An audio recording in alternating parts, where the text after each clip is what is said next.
Hello everyone, welcome back to another video. My name is Matthew and today we're back with another review. Today we're taking a look at the 2001 GMK Atomic Blast variant from NECA Toys. Yes, originally released I think back in 2018, I could be wrong, 2017 or 2018. It has been a few years since I've gotten this guy specifically. This is NECA's first ever attempt at a Spitfire Godzilla. And as a result, it's also one of their first flat out repaints. So with that in mind, with how NECA later did with their beams and how NECA did as far as including stuff with their figures go, for their first attempt, did they knock it out of the park, or is this thing just sad and pathetic and completely an abomination? Does it improve some of the stuff from the original release, which I still don't have as of this recording, or is this guy just fizzled out entirely? Well, let's find out. For the blue on the face, this of course, NECA decided to go for a more different take. See, instead of a base form Godzilla and then him having the blue plates and him simply shooting the beam, no, they went the extra mile and gave this thing a whole new flair that I don't think any other figure company was able to recreate on this level of creativity. See, NECA decided to just cake this thing in blue, which is exactly what they did. All of the face, well, most of the face at least, has blue paint more towards the bottom half, not towards the top, but basically where the atomic breath would be shining as far as the light reflecting off the actual body is where there is blue paint. Blue paint, sorry. For the inner mouth, there you go. We have a bunch of blue and dark blues and light blues. Sorry, I have cats.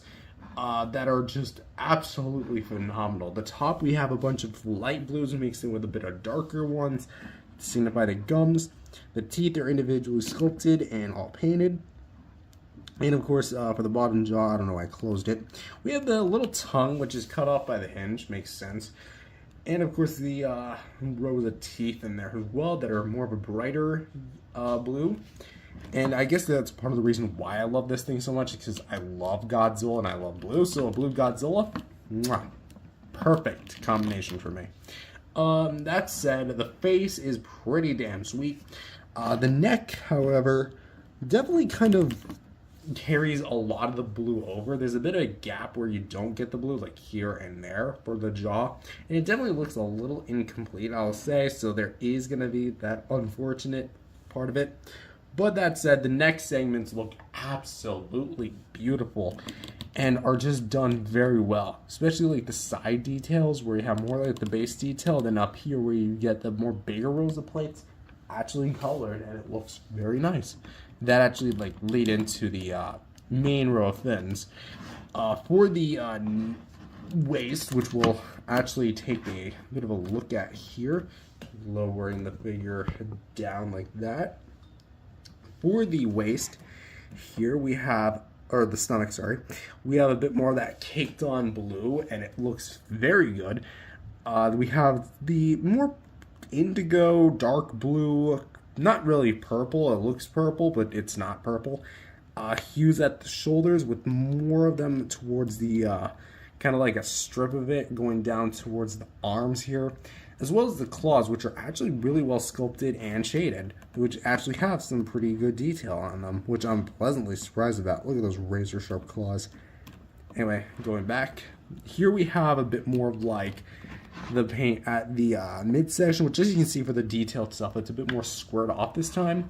Going to the arms themselves, just to give you guys a better look at those. Lots of nice, beautiful detail. I like how it's all the paint is obviously meant to go as a design, so it's meant to kind of go moving the arm a little bit like this, and it looks almost not seamless but really great together, all things considered. We have, of course, the abdomen here, which is a bit scuffed on mine, but that's only because of years of wear and tear. For the dorsal plates, which you might as well just get these things out of the way, they are translucent and they are beautiful. I honestly genuinely thought at one point that they were made of gummy. Look at that. Doesn't that not look like the stuff that a whale shark is made of? Like one of those gummy sharks, the whales or sharks, whatever.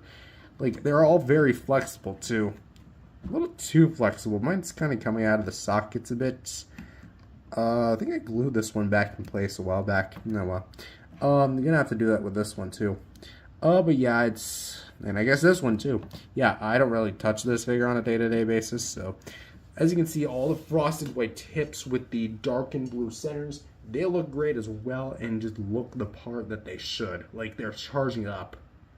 As well as the more blue base at the actual base of the plates, and they look great too, having their own unique paint applications, as well as a bit of like shining marks from like the forearms and the upper legs, which again, like the lighting consistency on this thing is actually pretty damn sweet. As well as a bit on the tail here, but that's a topic for another minute. Going down to the legs, where we get more like the big meaty thighs Godzilla's known for.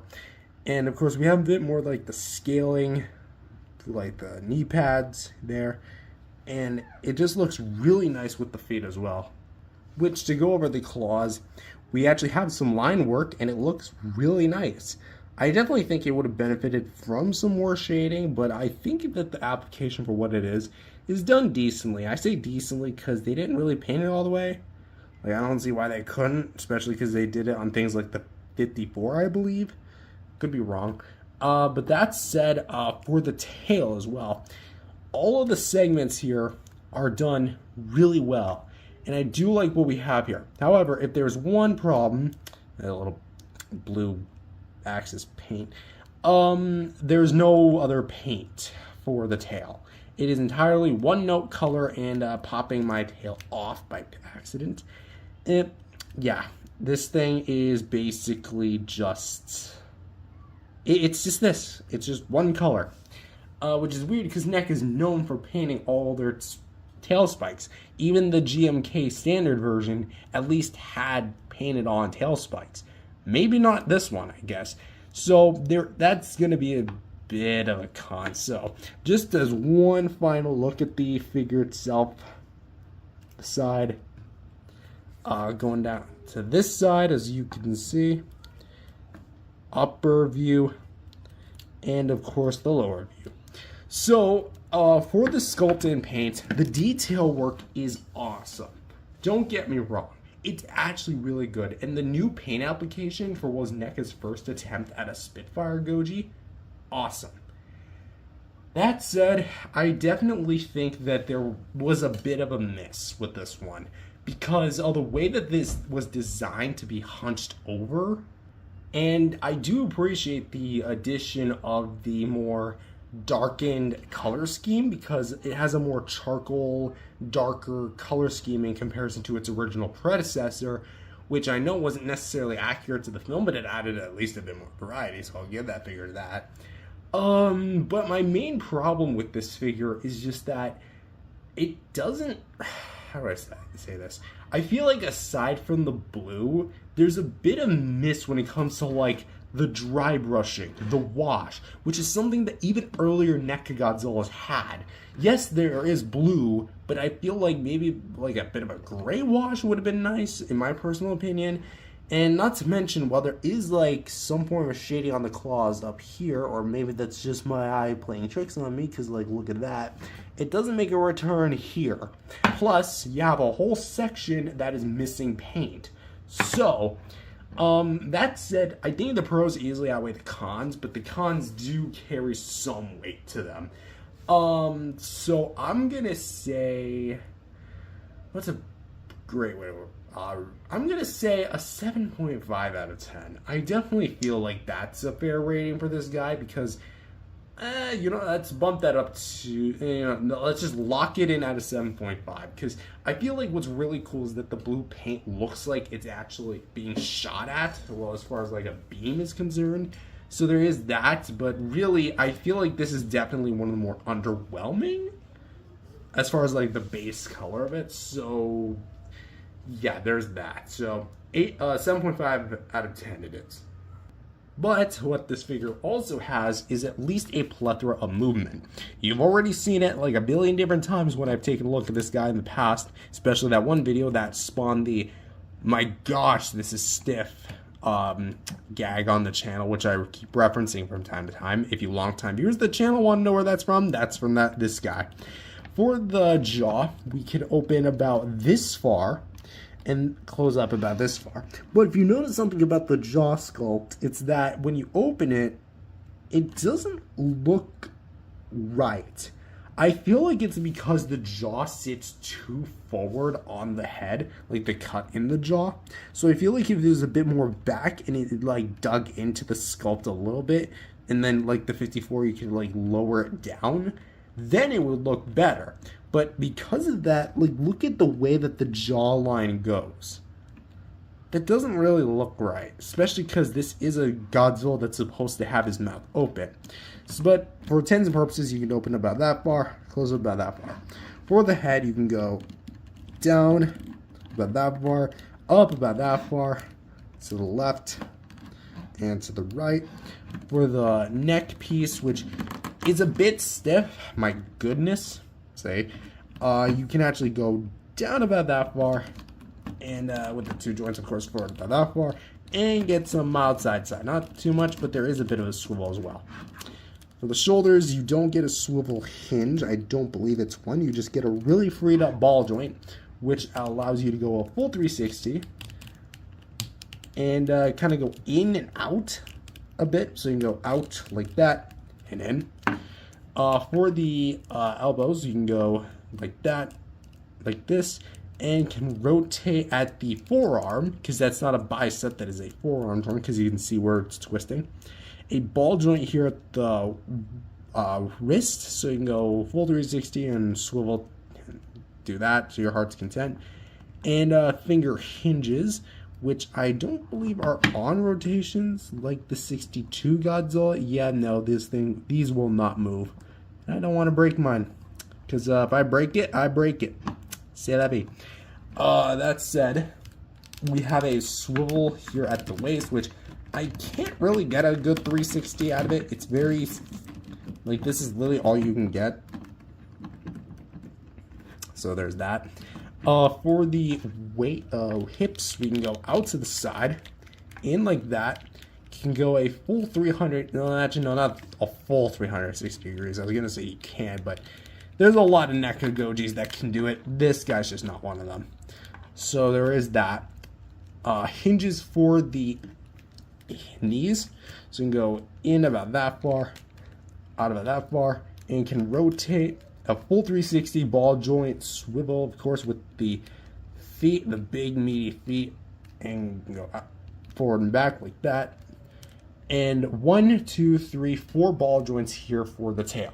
And if you're wondering what I meant by it was retooled for its reissue, I think what they did was they got this joint, they got rid of this joint and fused it at this piece, so all of this could be a bending wire. I could be wrong about that, but that is what I saw on listings. So for the actual so like right here, you can get a bit of a rotation, but it's not too much. All the range is mainly going to come from here.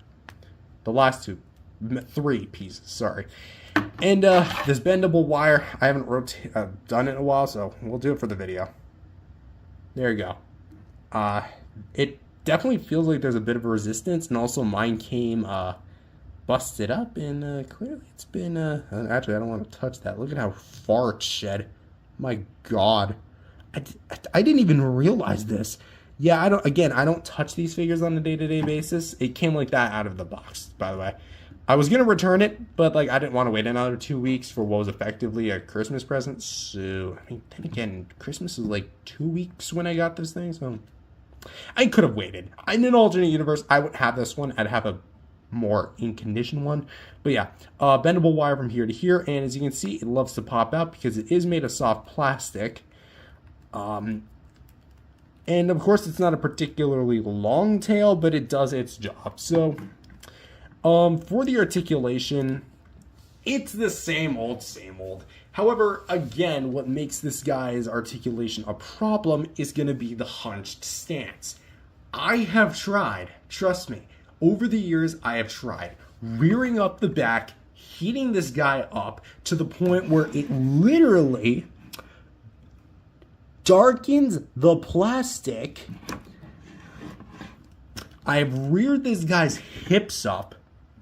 I have tried every trick in the book, and this guy would not look straight up. Well, not like straight up as far as his head rearing up, but I mean standing upright instead of being this hunched over. I tried it. Doesn't work. I don't know why NECA decided to make it like this, but effectively, every Godzilla pose you're going to get this guy in is going to have this hunch. And to me, that's kind of a problem, because again, GMK did hunch a bit, but it wasn't this much of a hunch. And effectively, because this is the Spitfire variant, the articulation really isn't needed, especially because like when you have paint that is supposed to line up on all these surfaces, you rotate one piece and it's gonna break the sculpt. Essentially, it's gonna break the paintwork. And there are some parts of the figure where it's not even painted. So I mean, is the articulation even worth it at that point? I'm sorry, but even despite its unique posability with things like the legs and the arms, and it's serviceable enough, but at the same time, because of the way it's sculpted and the way it's painted, there's not a lot you can do with the articulation. So I'm sorry, but I'm going to have to give a 6.5. Yeah, I think that's the lowest I've ranked a NECA Godzilla when it comes to articulation. Good amount of articulation, but you just can't use much without sacrificing other elements to the figure. So, yeah, 6.5 out of 10 it is. What's a bit of Godzilla without some firepower? Nearly every Godzilla that released in the lineup until this point, anyway. For the accessories, unlike Tamashi, who can charge almost $100 for a Spitfire Godzilla and not include a beam effect, I'm looking at you, 2021 Godzilla, 2001 Spitfire Godzilla, and the 1989 Spitfire Godzilla, looking at all three of you. This guy, for $25 during his release, actually came with a breath effect. And I'm actually pleased to say, for what was NECA's first take, yeah, this is very dusty as hell, this actually turned out to be an okay beam effect. But that said, it definitely pales in comparison to its successors, I guess. But let's take a look at it. So this is going to be the same mold that you saw from the 64 video, even though this is literally the 64 beam, even though it's the 2001 beam. This guy came first.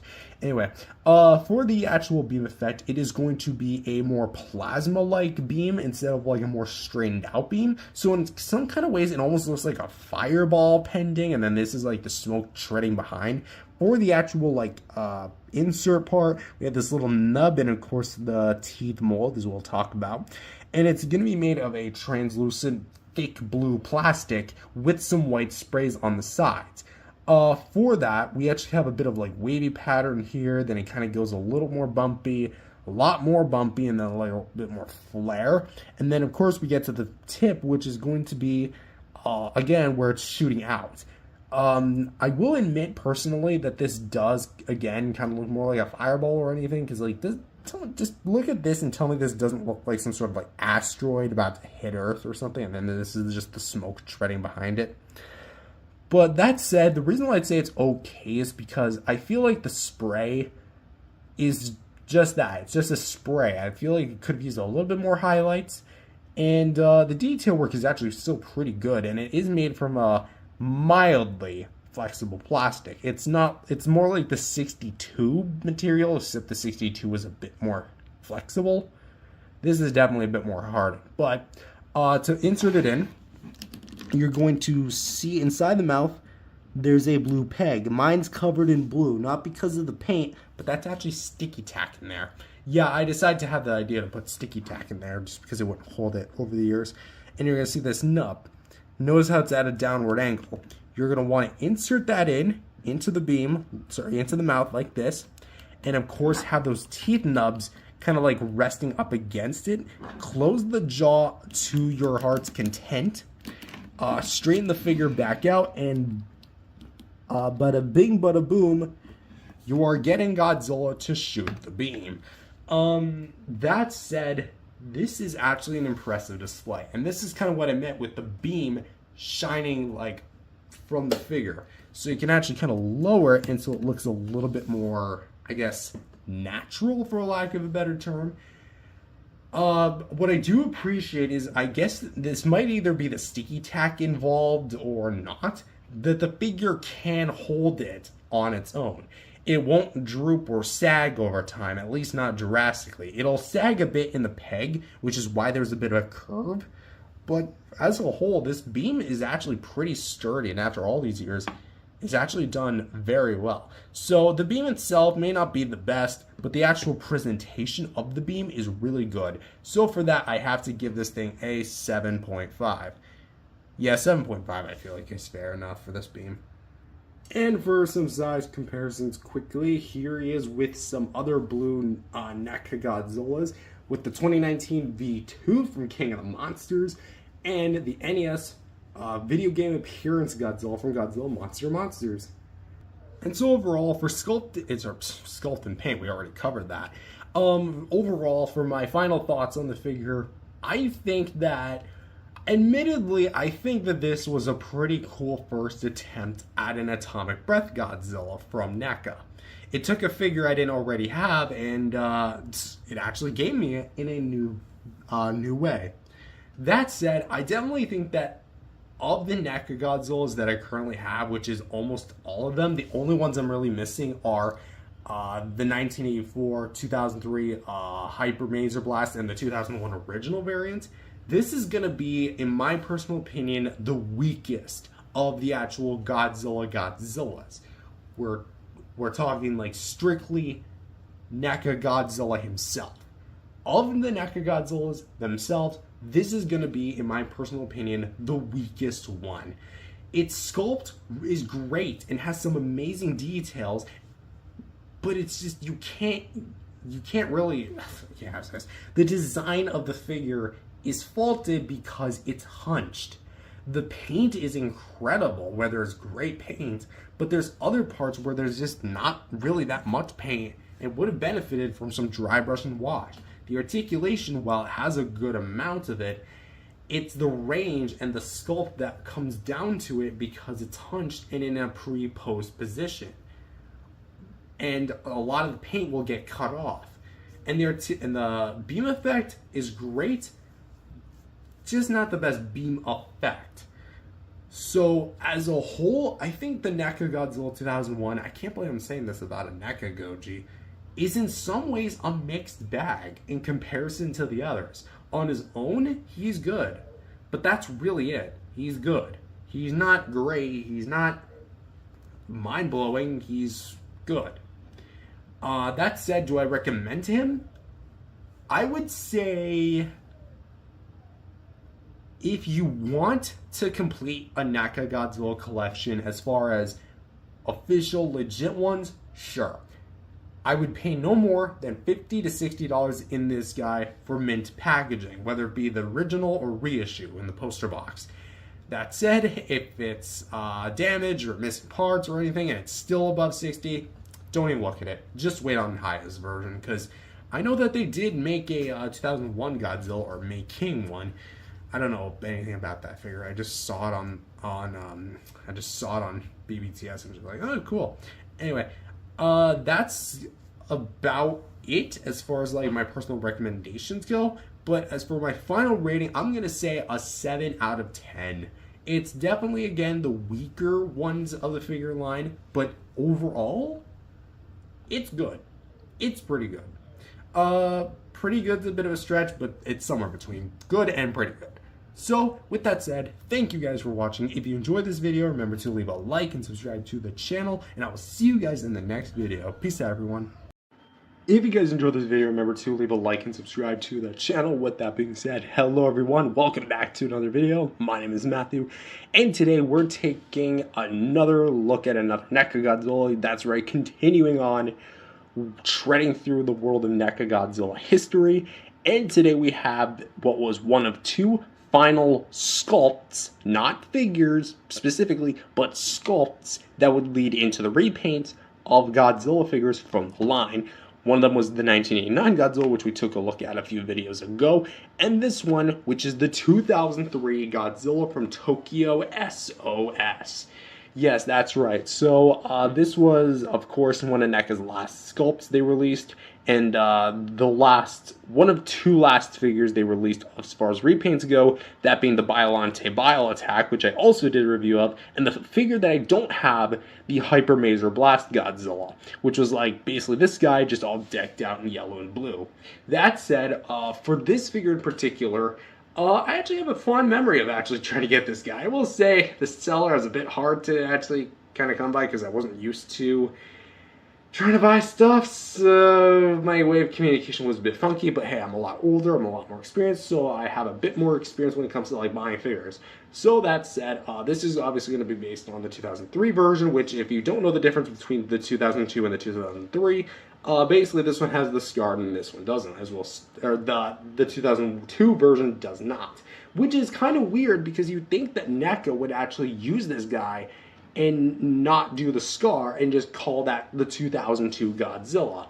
But they didn't. They went the extra mile to just go right out of the gate, make a 2003 Goji, and not really make a 2002 Godzilla, which kind of sucks because I feel like they could have at least maybe tried to do it, just remove the scar and send the prototype off to Toho. I mean, effectively, that's really all they could have done, but that said, we're going to be taking a look at this guy in particular. So, with that said, being the biggest NECA Godzilla aside from the 2014 12-inch tall variant, does this guy live up to the expectations of being the tallest, or does he come up short as far as quality is concerned? Let's find out. When we take a look at the sculpt and paint for the head, you're going to notice something pretty cool, and that's the figure is casted in a pretty much a flat gray plastic with a lot of nice dry brushing, and you can kind of see what I mean by like the kind of dirtier wash on this guy being used. We have the nostrils or the nose, which I will say it's a bit incorrect as far as like where it's kind of sculpted because one's a bit higher up than the other one is. You can kind of see that.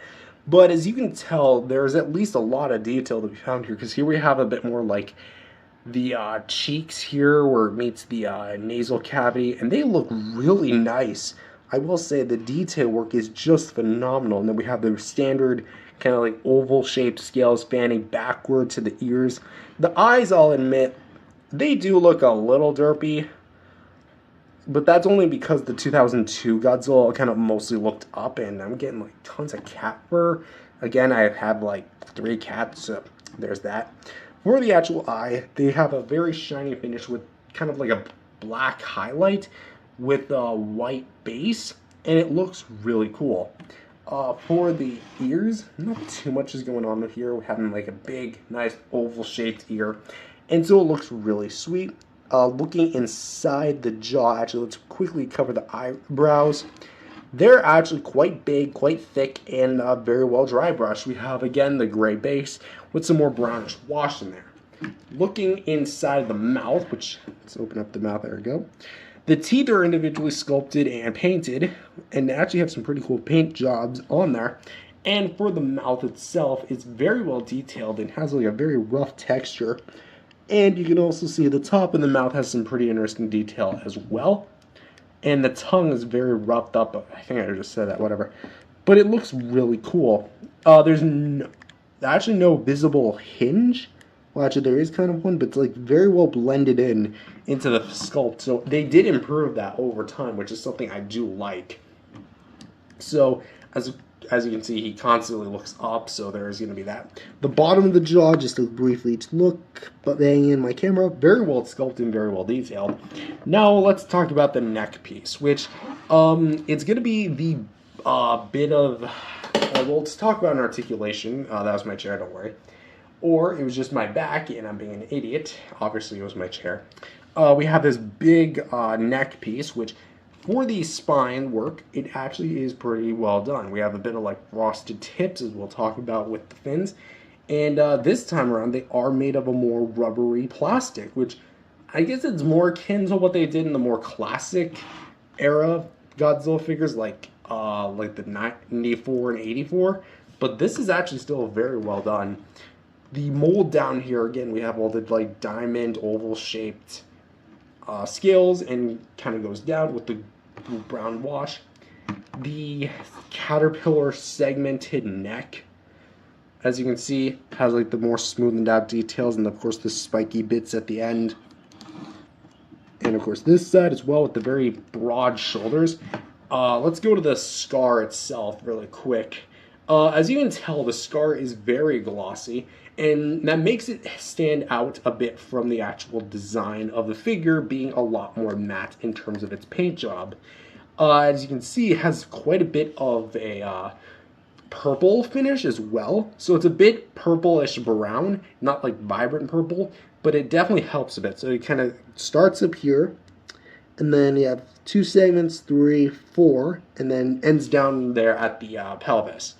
So going to the arms, very short, stubby arms, of course. Got a lot of nice dry brushing and detail here. For the claws, they don't have any shading, but they do have a decent paint application, I will say. They are painted all the way. I think I would have liked some more highlights on the claws, but then again, everything else is like kind of dry brushed and washed. Just to kind of show you more like the stomach itself. The dry brush is there, as long as with the detail. Now let's talk about the dorsal plates, like in general, in full, moving back to camera.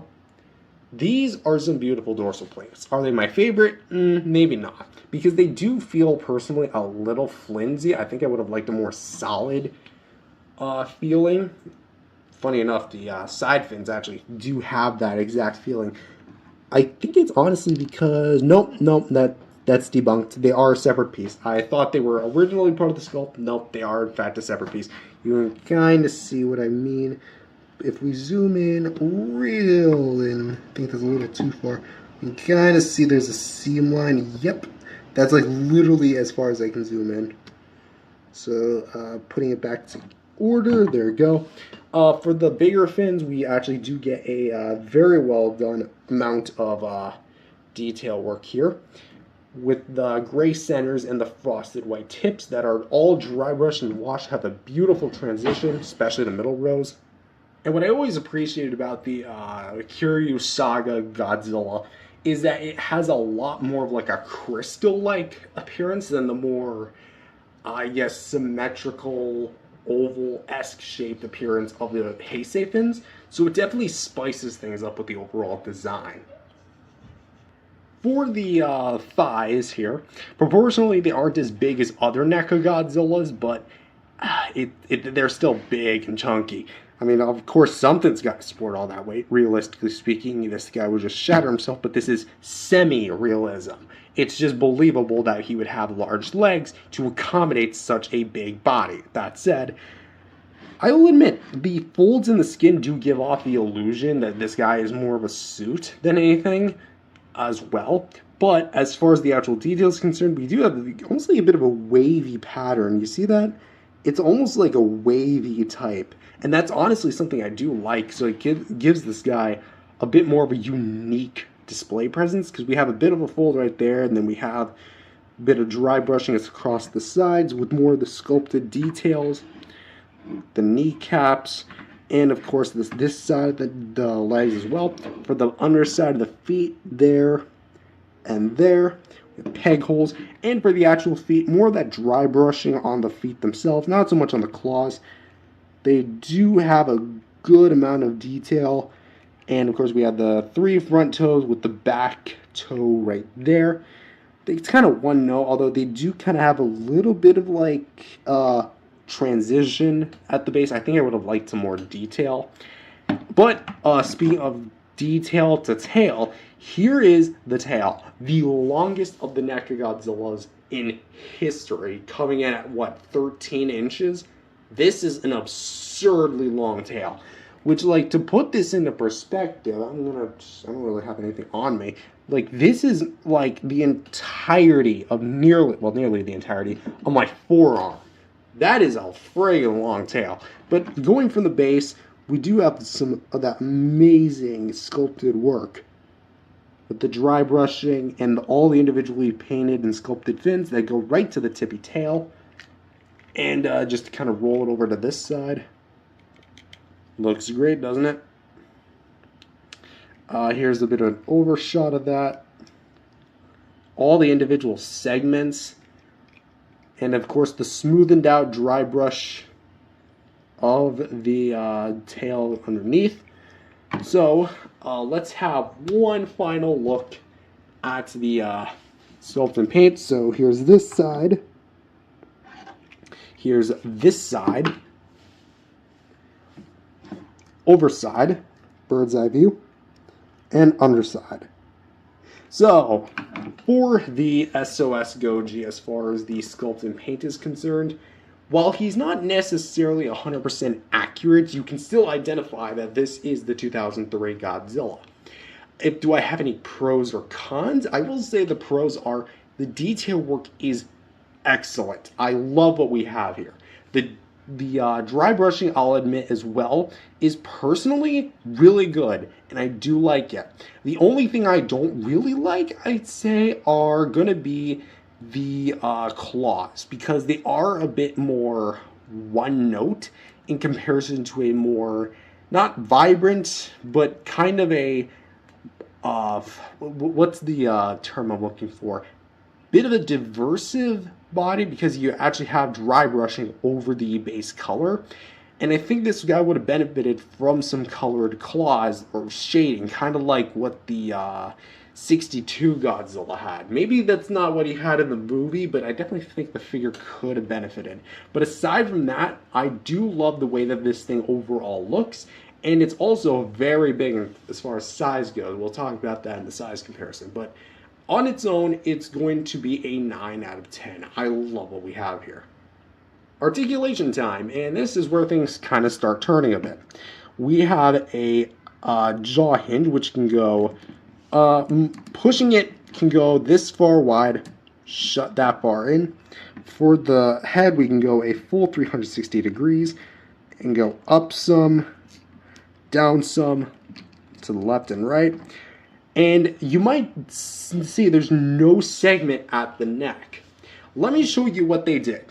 Now, when promotional pictures dropped for this guy, I'm probably using one for the thumbnail, you actually might have noticed that there's no cut here. That is because when they actually made the articulation cuts, instead of like segmenting it on the neck, they actually cut the entirety of like what's essentially like the bust of it, like the profile, and cut it right to the shoulder pads. And essentially the shoulders are now inside of it, and it just kind of looks weird when you pose it. So basically this entire top half moves from the second dorsal plate up. Everything is entirely on one piece, which, I mean, there really kind of wasn't a use for this joint because you can barely get kind of a rotation. It does move a bit. It's just you have to do a lot of finessing. And you can go a little up and down, but effectively, I don't really see the point in this joint because as soon as you swivel it, boom, there goes the scar, there goes the dorsal plate alignment, and here you got this weird, ugly flap. So I don't know what NECA's thought process was. Maybe they just couldn't get a joint that looked cohesive. Like maybe if they try to cut it up here. But I definitely think cutting up down here was not the way to go. I've always kind of found that a little confusing. But on the flip side, when you move the shoulders, these big flaps are going to be on a bit of like a flexible rubber. So it doesn't get a whole lot of the way in the articulation department. So you can get a full 300, maybe not a full 360 degrees, but kind of close to. You can get a bit of like a rotation. And you can actually go pretty far out and pretty far in. The elbows, you can go in like that, out, and rotate a bit, swivel hinge, and rotate at the wrist, and hinges for the fingers, So that's a good aspect. The waist is very nice because you can actually go a bit backward, bit forward, twist side to side, and lean side to side, just like that. For the hips, we can go, oh, not really all that much. It's definitely not meant to be like that.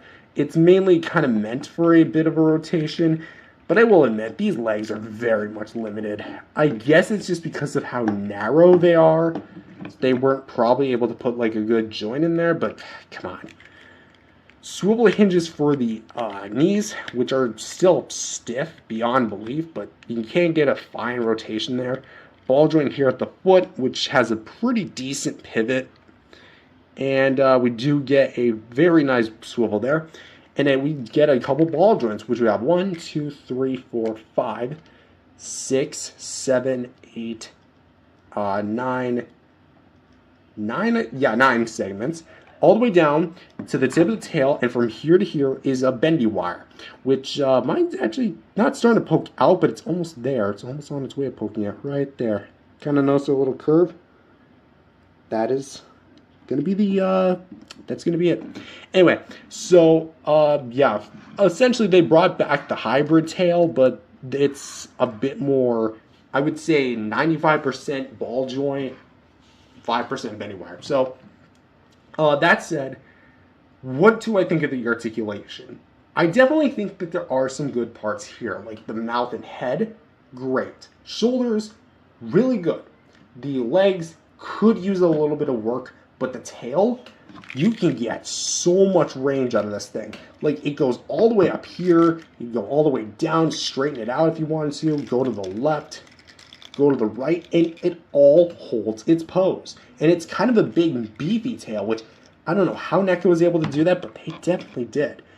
It's gonna be this neck joint which really puts me off, because the neck piece, while it's not essential, it's so distracting when they do stuff like this, and it doesn't even look that 100% cohesive. Like, NECA, this is no way like my personal attack, it's just criticism. Then again, it's criticism of a line you discontinued, so I don't really know if you're going to take it. I don't even know if you're watching this review, but at the same time, there had to have been a better way to do this. So I am going to dock off points for that. But overall, the articulation, while it's slightly weaker than it should be, I'm going to give this thing an 8 out of 10. Because the articulation as a whole, still pretty good for what you get.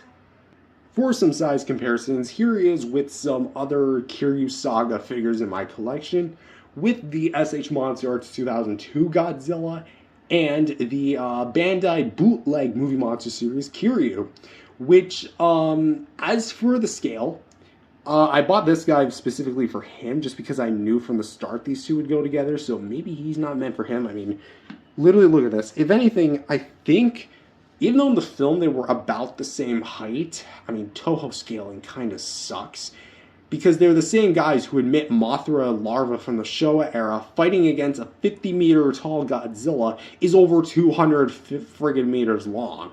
Like, that doesn't work at all in the movie scaling, but apparently it's official. Anyway, he's supposed to be taller at 60 meters, which doesn't make sense because he's built around the 54 Godzilla, which is only 50 meters, versus this one, which is about 55 meters, if I remember correctly. I could be wrong. I think he's either 50 or 55 meters.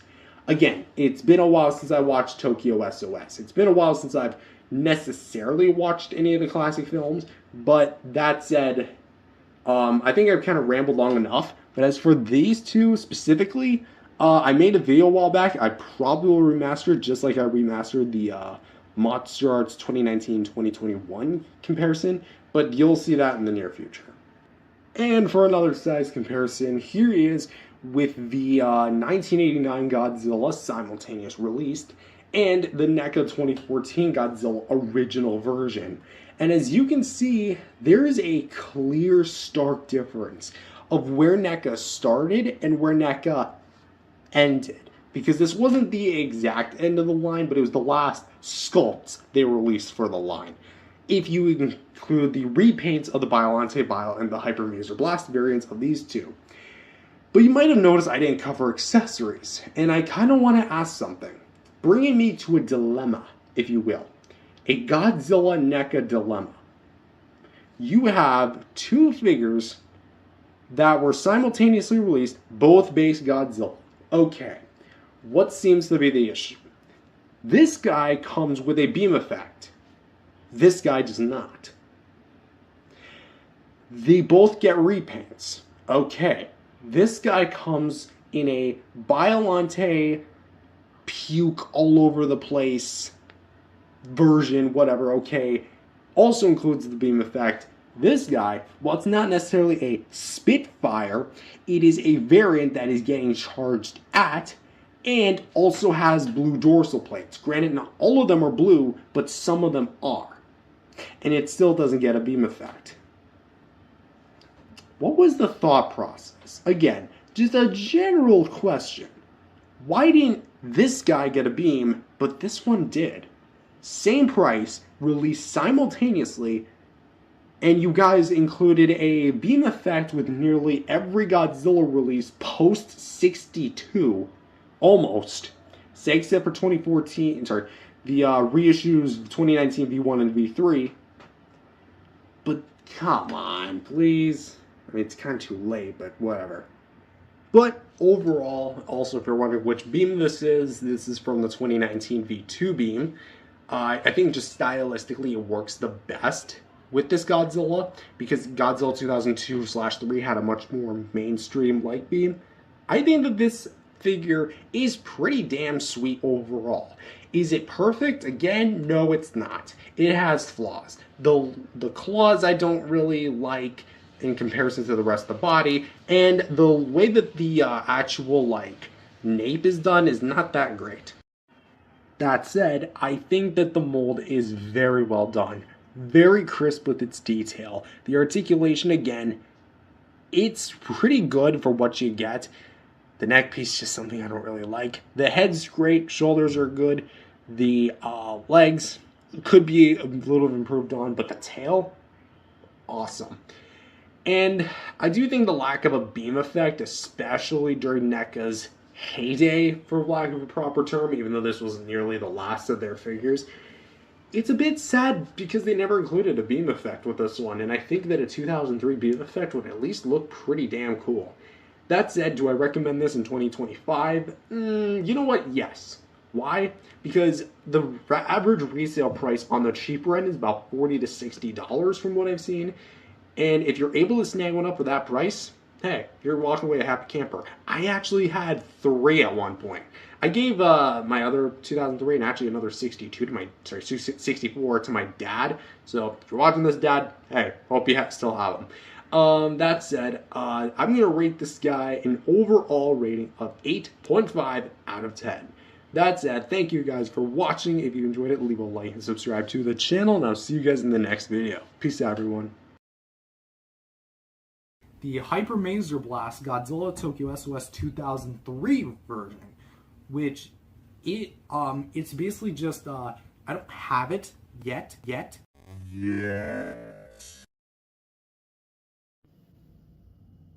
Took me long enough.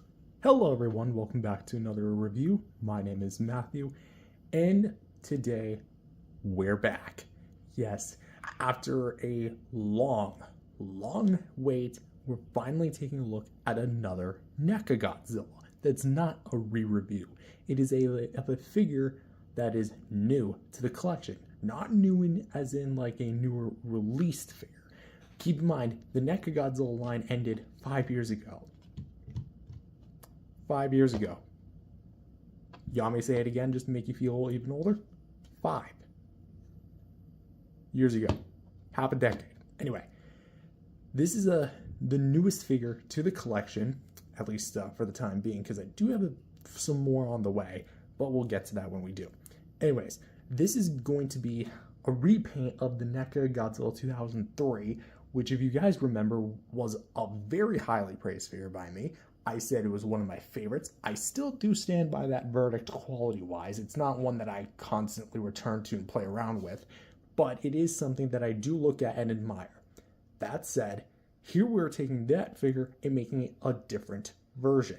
So, with that said, Is this Target exclusive, well, then Target exclusive, actually worth returning to 5 years later?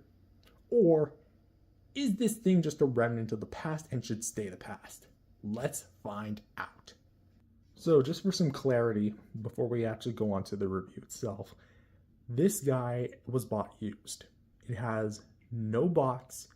There might be some scuffs here and there, but I am very pleased to say that the previous owner of this guy did a very great job at taking care of this thing, and actually did a very good job at like keeping this thing out of harm's way, which I hope to as well do the same thing. I mean, I'd be a real idiot in order to let something like that happen to this, my literal prized line. So, with that said, for accessories, the base figure basically came with nothing, and that is essentially the same thing on this guy as well. Now, you might be wondering to yourself, does it have any gimmicks because of its flashy colors? Well, when it was listed on Target, some listings on Target's website, when this thing was actually still listed this as glow in the dark. Do not actually buy into it, because this thing might look like a glow in the dark figure. I wouldn't blame you for thinking it is. However, it's not. Regardless of how much light you shine at it, even if you throw it in the sun, it's not gonna glow. Actually, if you throw it in the sun, it is gonna glow into a bright, fiery red inferno. The only NECA Godzilla that ever glows in the dark, at least I think, actually does glow in the dark, is the Reactor Glow Godzilla. And even then, that was a Loot Crate exclusive released 2 years prior to this thing's emergence. So no, this thing does not glow in the dark. Same goes with the Biolante Bio Attack, something I did fail to mention in my original reviews, but yeah, I'm mentioning it here. So, for all intents and purposes, it's not going to come with any sort of accessory.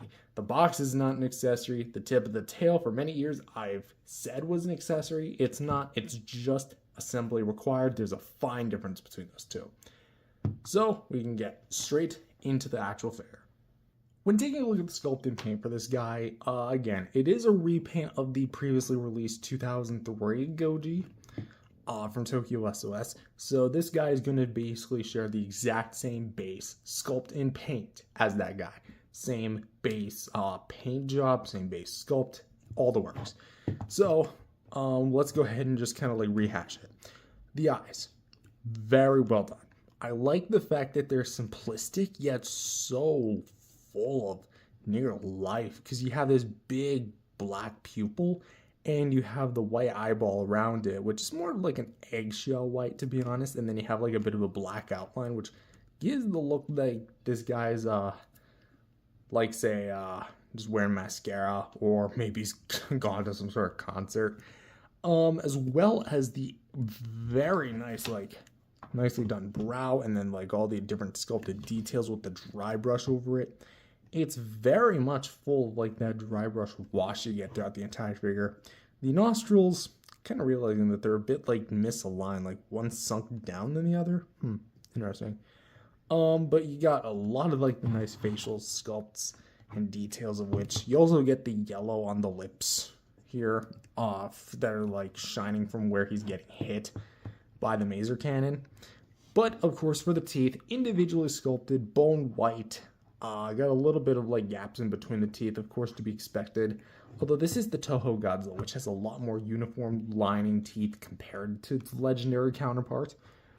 For the upper row of like the gums here, where we have basically like the same kind of like maroon, very dark, brownish red. Same with like the tongue with like its fold and details. I do like the way the tongue looks. It's very long, slender, very angular. And again, all the teeth are individually sculpted and painted. So, going down to the bottom jaw, which I feel like we should address this. That is very much... I'm kind of torn on the yellow here. Because I understand it's kind of meant to be like, okay, he's getting hit here. The light would naturally be reflecting here. I feel like personally, though, they kind of went overboard with the yellow on the bottom jaw. Granted, it is the bottom jaw, and it does, you're not going to be naturally flipping Godzilla up like this, especially if it's a paint scheme related thing where the articulation breaks the illusion. But come on, we have like all these different shades of yellow, and even get a bit of brown here, which is from the neck, but you don't use it here, so maybe you could have like used something here. I don't know. It almost looks like a jaw for an unused King Ghidorah figure. Oh, the what ifs are just flooding back. Oh boy, poor NECA. Anyway, so the ears are back with the sculpt and details. Well, the top of the head got some nice detail, of which for the neck, we have more like the yellow here, which are going to be like the outer neck pieces, which are going to be kind of like very well done, which we have like the yellow tips of it, and then in between we have like the brown, which again gives it like a lot of nice like texture and detail. Again, I just love that you can rub your finger on this thing and you can feel each and every bump and crevice. And you also can get some like white here to like line up the scar, because like the scar itself begins up here, and you also get like a fair amount of white up there. For the sides of the neck, we get more like the extra yellow. And personally, I think like this works great in concept, but I don't know. I get it's supposed to like make him look like he's getting electrocuted, but something just feels off about this. I don't know what it is, but we also have the first instance of the purple here used, which for the shoulder pads, again, the purple of which kind of gets highlighted a little bit more back here, but we do kind of like have that color clashing with the yellow, so we got like a Wario Waluigi Godzilla going on here. I can't really do a good Wario voice, so I'm gonna try. Yeah, no, I can't do it. Sorry. But yeah, here we have the dorsal plates back here, which are very rubbery. This one's a little pointy, but we have the dry brushing here as well, making a return. And of course, we have like where it kind of gets like a little bit bigger towards the back plates. Don't worry, we'll talk about that one in just a sec. But yeah, again, it just looks very uniform, very nice, and very cool. I also like how it's not the same on both sides. So that is a plus. Next, we come to the scar, which is where he's getting hit. Admittedly, I love the way that this thing looks. It's really like emphasizing the scar where it has like all the yellow and such. Sorry, like the white over the yellow and then kind of like over the brown. So it's really like if something was NECA was ever good at, it was color gradations or color gradients, really making it look like it's lighting up. And even up towards up to NECA's end of the line, which I think this is one of 2 final figures they released, this really did put that in the bag here. We also have like a bit of like, there's like a little accent of blue right here, which I gotta assume is from the back plate, of which are actually glowing, but it almost looks like some parts are green. And I know that's just like the base color of the figure mixing in with the paint, but it's interesting to really think about. For the shoulders, we have the just gonna flip the hand around here. The all-encompassing yellow here. We have the brown, and then we have the bright yellow. More speckles of the white here. For the claws here, again, same base paint and colorization as the original. Bit of dry brushing here for this side. And then this side, we actually have like some purple on the nails, which is really cool. And of course, we have some of the other colors here, which are going to be primarily just yellow here on the palm. If I do take issue with one thing is that the paint on the hinges don't like go all the way. So like here you move the hinge back and there it kind of gets a little cut off. So you do have to kind of like realign everything. Same thing goes on this side where again you get more like the yellow here on the bicep, brown back to yellow, then back to the purple and brown with the claws. You know what the purple kind of looks like? Pen ink. I know it's very weird, but I have a history with pens and Godzillas. If you guys remember like the beams I made years ago, I miss those. I think I have like one still remaining. I still have yet to find it. Anyway, so yeah, that's that. Going back to the groin here, we have more of like the electrocution here, kind of going down with the white and the bright yellow, and the darkened browns. And of course, going all the way down here to the knees, which again, it's very vein-like, but even though it's not necessarily trying to go to the veins. Also, just trying to show here as well, more the electric shock for Gojira. As you can see, more goes all the way down to like the feet, which like I really wasn't expecting them to, but damn, they really pulled it off here. Again, we got more of like the brown kind of like going to the tail, which we'll talk about the tail in just a moment. But again, we got all this dry brush and the wash. Looks very well done, and I do like what we have here. Again, the purple makes a return here and here as well, kind of giving it some more highlights as well. And I like the way that the claws are painted. It kind of reminds me of the King Kong illustrated version with like it's yellow. It almost feels like it's the same yellow. I wonder if it is. Anyway, it's time to talk about the dorsal plates, which, oh boy. This is definitely going to be looking a little bit weird to just some who may have not seen the movie. Like, I thought Godzilla's dorsal plates all light up, and you'd be right. But the 2002 and 2003 Godzillas do something weird because select plates illuminate before they all do, and then he fires the atomic breath. It's very weird. I suggest watching the film, but this is like in the moment where some dorsal plates are lighting up. So you have this plate, which is pretty much left alone, except for a little bit of specks, and then these two plates back here, which are not very much lighting up. I mean, actually, this one is actually very much lighting up. Sorry about that. So we have these two plates which are lighting up, and of course this big boy, which is very just... I almost would have wished they did a full-on Spitfire with this color scheme, because just look at the frosted colors mixed in with the blue. Like, this is beautiful, okay? This is straight up beautiful. I think this is the same color scheme as they did with the NECA Godzilla 2019 V2, and everyone who's known my collection knows that that is my favorite NECA Godzilla, like, as far as the color is concerned. It's not my personal favorite as far as the actual execution of it goes. That actually goes to the 1989 Godzilla, but c'est la vie. Anyway, so we have, like, on the actual skin, more of the the blue kind of, like, splashing over. Looks very nice, and of course we have the blue on this dorsal plate kind of like lighting against it, so it's really creating like a lighting cue, very much so. And then these dorsal plates don't really have anything, and then here we have these dorsal plates which are lighting up as well, and select, and then kind of like that's kind of where the plate, like the blue, ends, and then goes all the way down to the tip of the tail, where you do get the extra little sculpted paint on segments on the actual tail. And of course, just to prioritize this part here underneath the foot as well, just to briefly cover that, just like that. And yeah, that's basically it. The rest of the tail has some dry brushing. If I did have one complaint about the tail, though, it is that the paint kind of does get a little mismatched versus this one, where on the original, where the paint was a lot more uniform. So you got like this dorsal plate paint here versus this right here. So the original one did seem to get that down a bit better, but just for some last angles here. That's the side, this is the front, side again,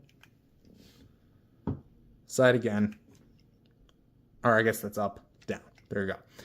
Anyway, for the NECA Godzilla 2003 Hypermazer Burlesque Sculpt in Paint, Sculpt is going to be absolutely awesome, because let's be real here, the 2003 Godzilla, in my personal opinion, had one of the best sculpted details in the line, because it was one of their later ones.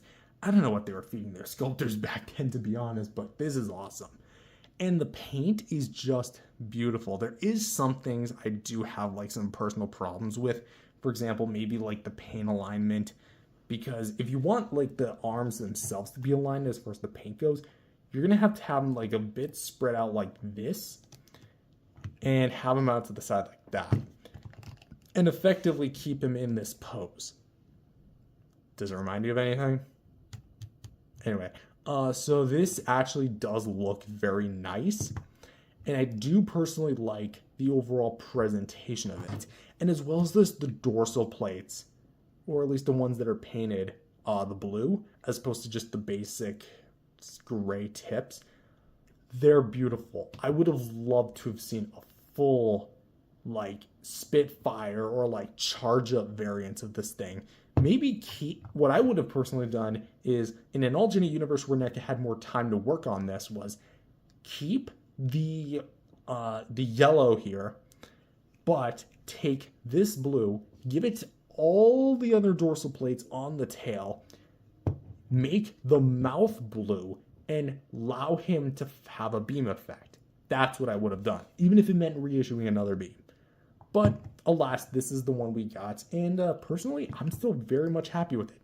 It's got a little bit of everything as far as the color is concerned. So for sculpting and paint, I'm going to personally rate it a 8.5 out of 10. And next up is articulation. Articulation has not changed from the original, so if you're hoping for some new engineering changes, nothing. So for the jaw, can open and closed just like that on a hinge. Just like that. The head can look up about that far, down about that far, left and right, and can go a full 360 degrees. Just like that. Now, for the neck, back then, I heckled the 2003 Goji for having this big, weird nape thing. I still don't really agree with it because effectively what NECA decided to do was in years past, let me actually grab like the closest NECA Godzilla to me, which is the best example I can give, the Burning Godzilla. Basically, they'd have one segment here at the neck, sorry, the head, and one segment here at the neck. So you get two joints just right here, and then you get the shoulders. That's kind of sort of what they did here, but like, it was very weird given the design.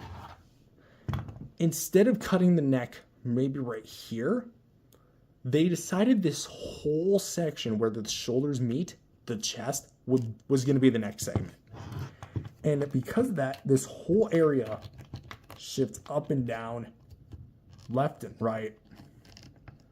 And even if you shift it like this just looks hella awkward. Like at that point, you might as well just made the whole figure solid or did what Monster Arts did, not trying to directly compare it to the Monster Arts, but have it a segment like cut midway like this. That would have looked a lot better. But of course we can go a little bit up and down, a little bit side to side, and mainly a rotation. So ultimately, what did that new segment amount to?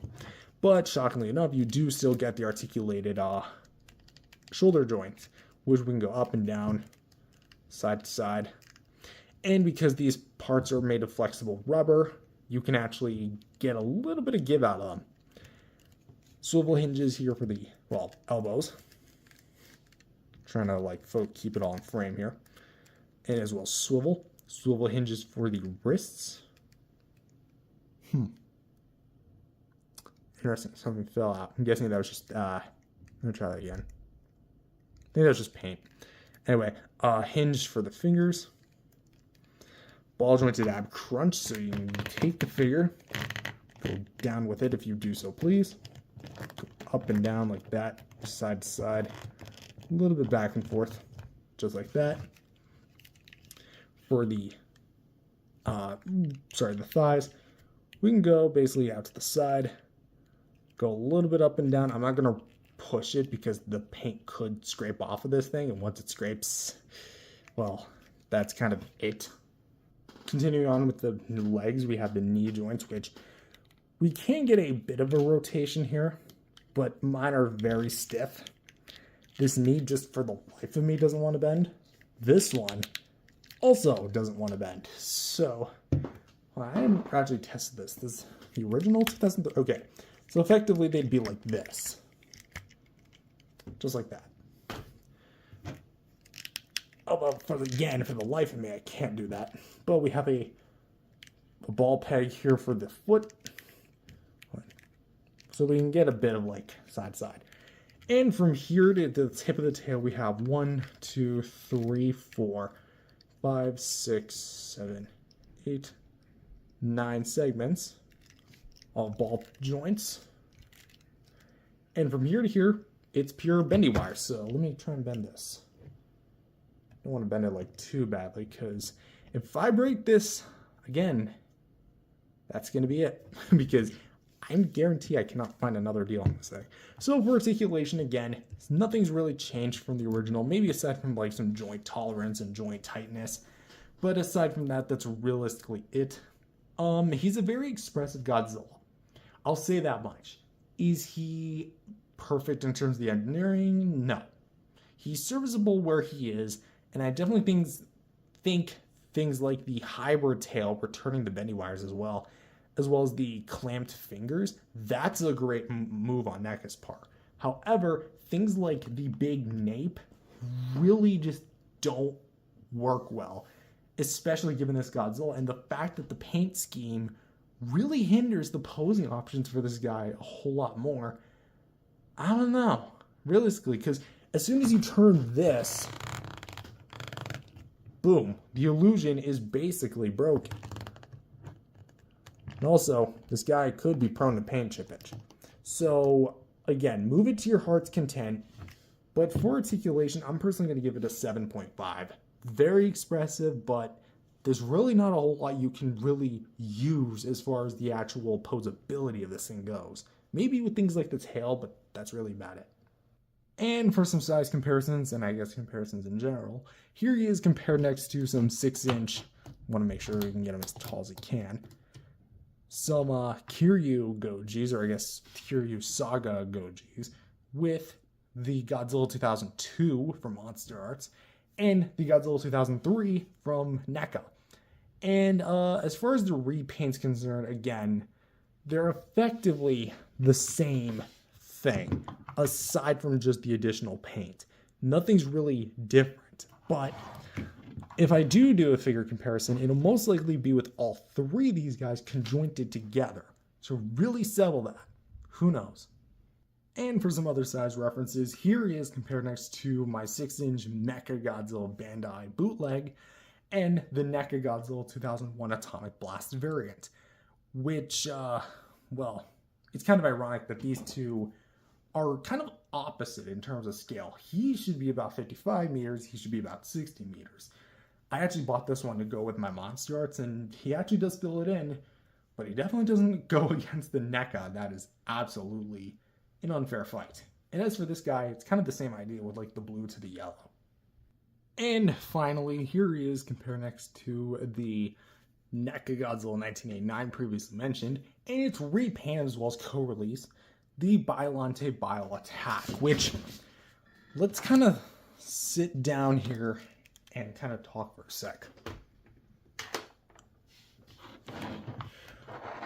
I personally feel like these two figures were, in a way, almost like where NECA was trying to go. It almost seemed like they didn't just want to make Spitfire variants, they wanted to make more unique variants. Because, to my knowledge, there's really not a whole lot of other figures out there of these two specific Godzillas. Because NECA is known for reusing their sculpts and repaint their figures a lot. As for these two, I really do feel like this was like, in a way, again, almost like a gateway to a future of what could have been. But it's really kind of upsetting that this is where, well, it's not upsetting, but it's upsetting in the idea that this is like where it ended as far as like them being cut short.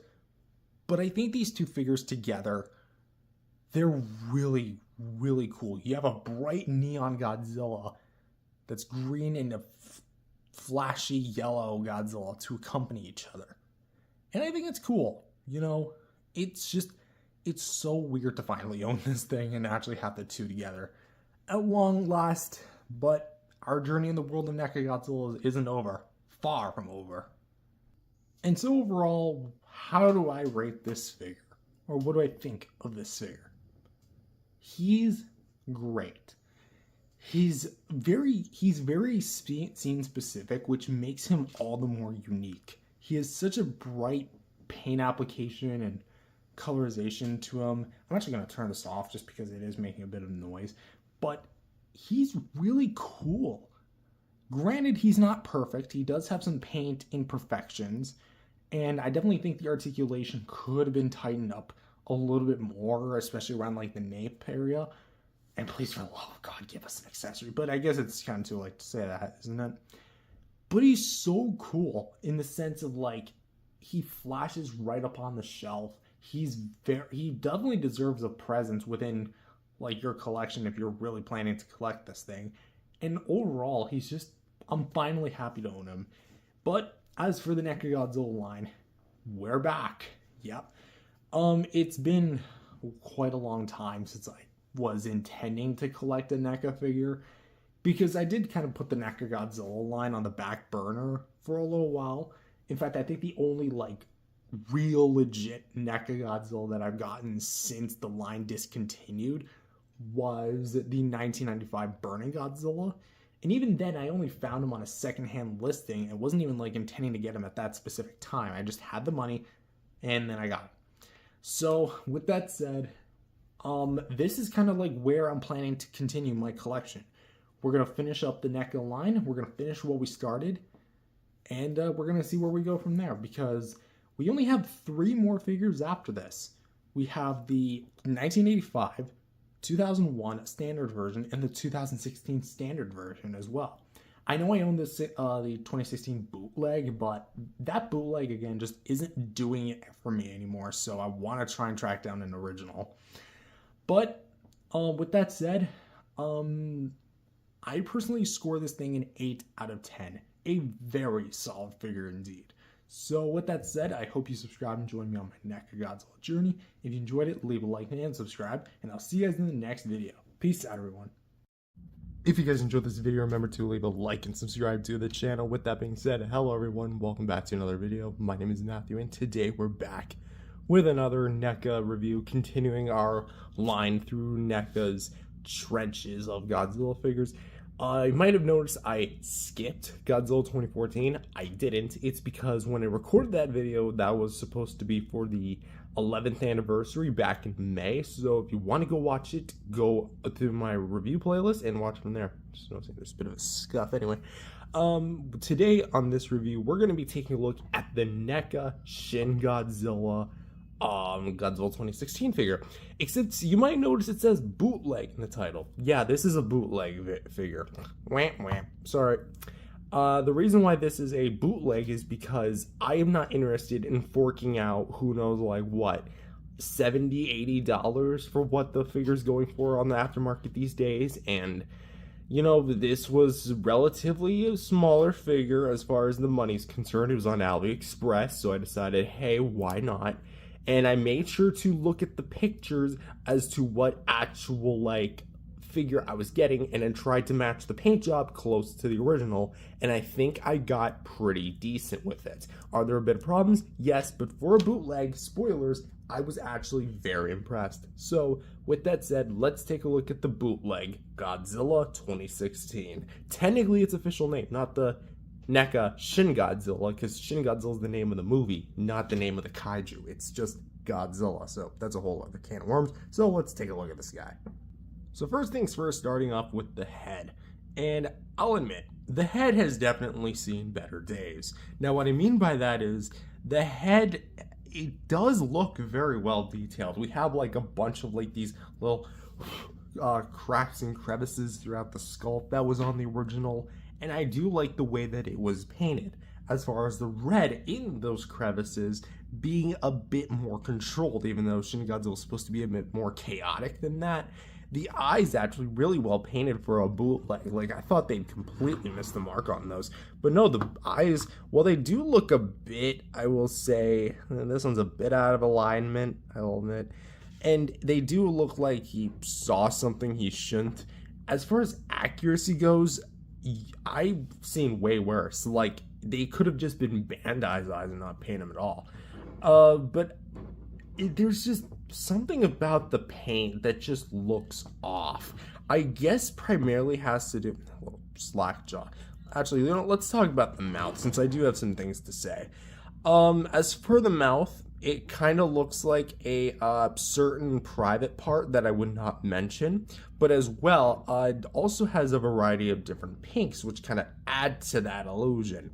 The membranes are actually really well done as far as like the shape of them, but as far as the actual thickness of it goes, it's a little heavy-handed. I feel like even the original figure had the problem of the mouth being too small, or the membranes were too thick in a very small mouth. Because Shin Godzilla had a very big mouth. This guy has a very narrow mouth. Because like you can see that there's technically speaking, so to speak, two separate pieces of the membrane together. Two for the lower jaw, two for the upper jaw. And it just kind of gives this weird look. And I don't really know how to feel about that. But for the actual paint, we have a bit more of like a peach kind of color. And then we have a lighter magenta-like pink for the outer gums. A bit of black in there, thrown in there too. A little bit of a throat hole. I don't know if that hole was on the original. It could have been. I'd have to track down the original. You know, maybe could happen soon. I'm not hinting at anything, not promising anything, but soon, maybe. For the teeth, they're all right. They're individually sculpted with, well, not individually sculpted in the sense of you can tell where the teeth are supposed to be, but the paint is a little iffy because it's mostly pink with like little divots of like the yellow paint on it, and it just looks a bit odd in some parts. The front actually looks pretty nice, but I don't know, it almost looks like they took the paint of the vinyl Shin Godzilla from Bandai and they applied it to a pink mouth. So, that looks a bit iffy. Bottom of the jaw looks pretty good. Like, that actually looks pretty sweet. And the nostrils actually aren't too detailed, but they are there. So, there's that.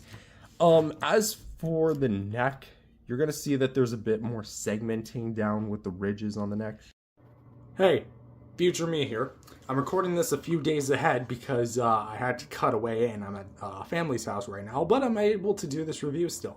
So going back to the neck, you can see that it actually does carry quite a bit of the details we have.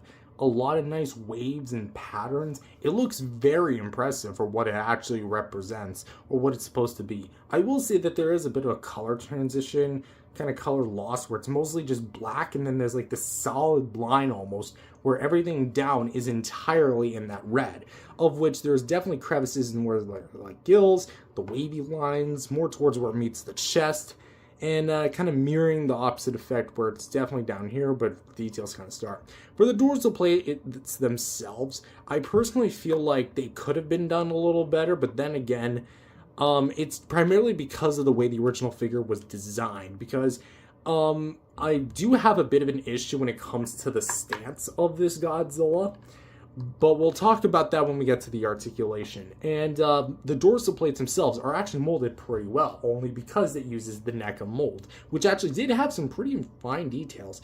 The top dorsal plate, I will say, is a bit too large for my liking. I feel like if they were literally to JPEG it and square down a minuscule, that would have been a little better, at least in my personal opinion. But we do have some nice black washes over some thick orange to red plastic being used, and so it does look pretty nice as well.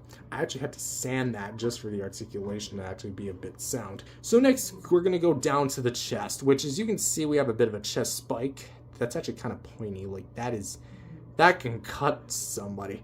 For the, like, in ribs, right here, the rib collarbone area, we do have some more of that nice sculpted details, and kind of getting the head here out of the way there for a sec.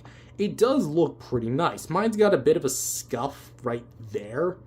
I don't know if that's from me, because even when I try to move it, it doesn't really, like, grind up against the body. It kind of just seeps with it. Also, something I did forget to point out, I don't know if I actually did point that out, but there's a peg hole in there. I don't have my atomic breaths pieces with me because I didn't bring the Spitfire because I didn't think I was going to be reviewing it. Anyway, or at least this soon. Anyway, so back to the chest, we have like all the wither stuff and it just looks very, very disgusting. And it looks very malnourished, very creepy and corroded. That's like the best way of describing it. It looks something that's so worn down, so bloody. And I feel like that's obviously what Shin Godzilla's aesthetic is, and that's what it captures greatly. I can't believe I'm praising a bootleg for looking this good. I will say as well that the black to red ratio is a bit improved when you get to the chest. For the like more outer parts here, it definitely looks more like organs. I mean, I know skin is technically an organ, but I mean like internally bodily organs like your lungs, your liver, your pancreas, things like that. This is almost what it has the texture of. Here for the arms, we have very small, veiny, minuscule arms that, again, just look very decrepit and almost useless. But trust me, if this Godzilla could fight, he would absolutely use them. Watch as he, like, friggin', like, takes his arm and does, like a Dragon Ball character. Kamehameha, or whatever, something. Anyway, so we have some more of the red dry brushing in there and the wash, especially on the forearm where it kind of transitions from the black to the red to the elbow where the bicep meets the elbow. And then here for the claws, which are actually pretty well done with the red, we actually have some dry brushing on this guy, which is shocking because I wasn't really expecting that, but hey, we have it. For the claws themselves, nothing too spectacular going on there. Kind of some basic bone gray applications going on. Has a little bit of colorization, but not too much going on there. Same with this hand, just so you can get a bit of look. There you go. For the legs, which are going to be big and meaty, again, it just looks shriveled up. It looks dead. Like, this is, if you want to make Walking Dead jokes, this is literally The Walking Dead. Because Godzilla looks so dead, but yet has never been so alive, has he? So for the red accents and such, it goes down all the way to the crotch. And to the right here, we have like all of this dry brush and wash. And we actually have a bit of a spike back here. To my knowledge, I think on the original, it's supposed to be a bit pointier and a bit bigger. But obviously, because it got bootlegged, they scanned the model and reused it like who knows how many times. For all I know, this could be a bootleg of a bootleg. It's too high quality for that. We do get some more like the same right here. It's a bit more pointier on this side than it is on this side. I'm trying to actually feel the difference. Yeah, a little bit pointier on this one. For the legs here, again, shriveled up ridges, looks absolutely phenomenal. For the feet, not too much shading on the claws. We do have a bit of colorization. Underneath is how you can tell it's a bootleg, because there's no copyright info. Yeah, they actually decided to be smart and got rid of the copyright info, even though it's plainly obvious that this thing is a NECA figure. In fact, it was literally marketed as one. But for the feet, like, this foot is actually really well painted. If you told me that this was from the actual NECA Shin Godzilla, I probably would have believed you. But that said, we do have some red accents, which may not be so much accurate. Also, he's missing the extra toes, but that's more of a fault of the original design. Next, we're going to go back to the dorsal plates, and you kind of notice that there's a bit of a color difference. Whereas this one was orange, this one is more red. And red shall be damned. Look at this. This is, in my personal opinion, the fiery hell itself. Look at this. Like, I will admit that personally, the detail does kind of get a little lost with the more thick red coloring at the base. But once the black kicks in, you can see it in all of its glory. Look at that. All the different dorsal plates, and it just looks really nice. I will say the black itself isn't like fully painted because the sides of them are not really all that painted in some areas. And they're also on the smaller end. Like, the NECA Shin Godzilla original was actually at least a little bigger than this. I do plan on getting that when I have the money, because I actually did spend it on something you are going to see in this video as a little sneak peek. I don't want to spoil what it is just yet, but you will see. And finally, to end off the video, or well, the section of this video, is going to be the tail, which I feel like was NECA's. Again, I understand the concept of it. It was supposed to look like the movie, where it's supposed to be long. It was supposed to be in this stance of it being like curled up and then kind of curls down a mild bit and then curls back up again with the tail, a second face on it. But as you can see, all of the wash continues down to the tip, just to get a better look at that. All the reds and blacks fused together. I have a little bit of like a spike extension there. Want to show you the underside of him. I have a little bit of scuffing, but that's probably just because of the way this guy was packaged, because I did not order this thing with the box, just because of space reasons at the time. And I guess I got a little bit more red there. I will say that this one has a bit less red than this one does, so there's that.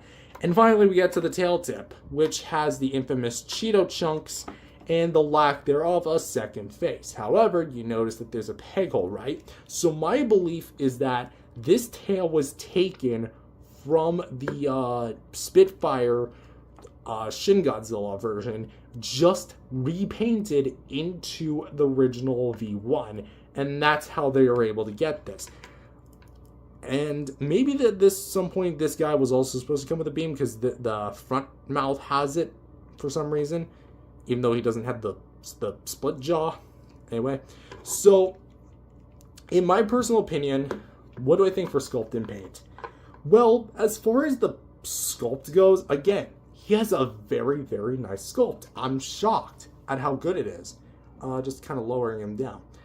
The paint itself is good for a bootleg. Compared to the original, I think it's on par. It's probably the closest I'm going to get for a little while. But that said, I think that the paint does hold up and actually holds somewhat of a candle to the original, which the original was actually pretty well painted. That said, it's not perfect. The mouth is a bit iffy in some parts, almost looking like a certain private part. The red in some areas isn't fleshed out as well as it could be, like for example the spines and some parts of the body, and it's a bit mismatched as well.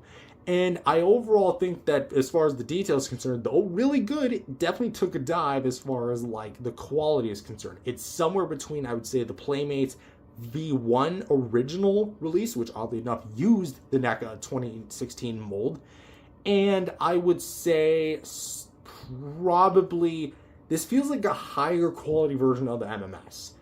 So, of which I own the original and one of the many bootlegs that exist out there. So, with that said, how do I rate this? Because it's interesting, because it's a bootleg.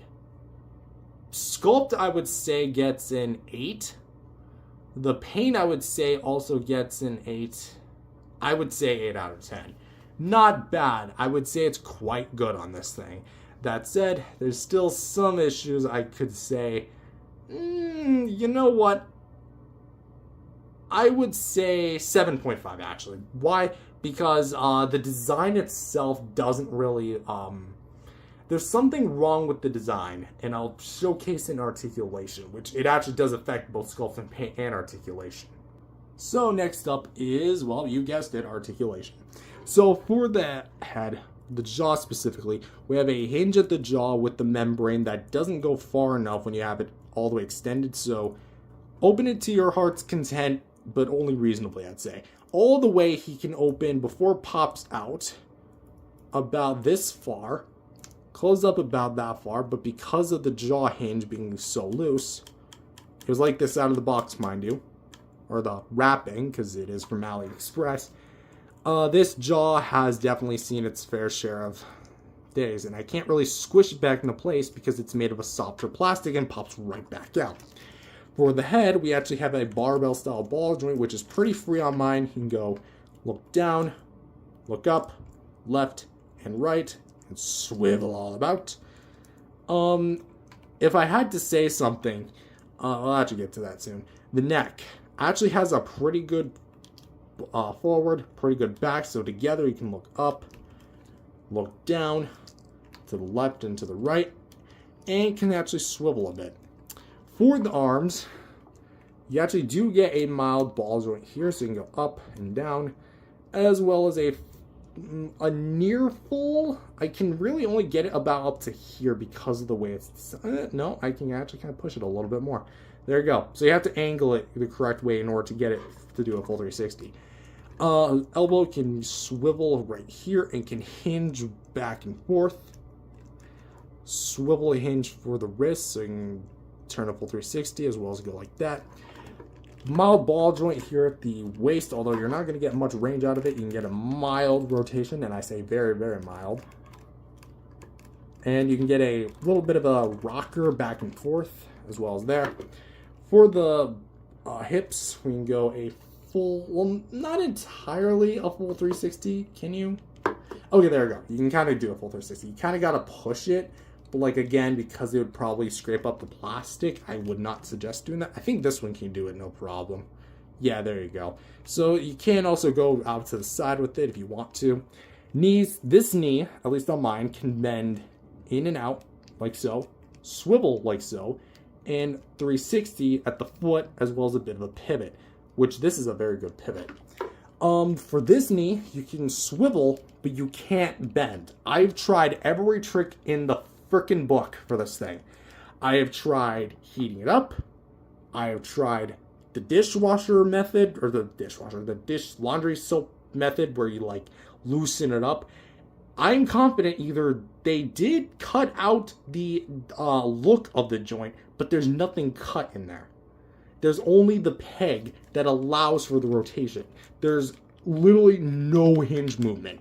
And if I push it too far, I'm going to end up breaking this. Then again, it's like a $25 AliExpress bootleg, so I could probably buy another one. Anyways, moving on. So you have 1, 2, 3, technically 4, 5 ball joints here at the tail.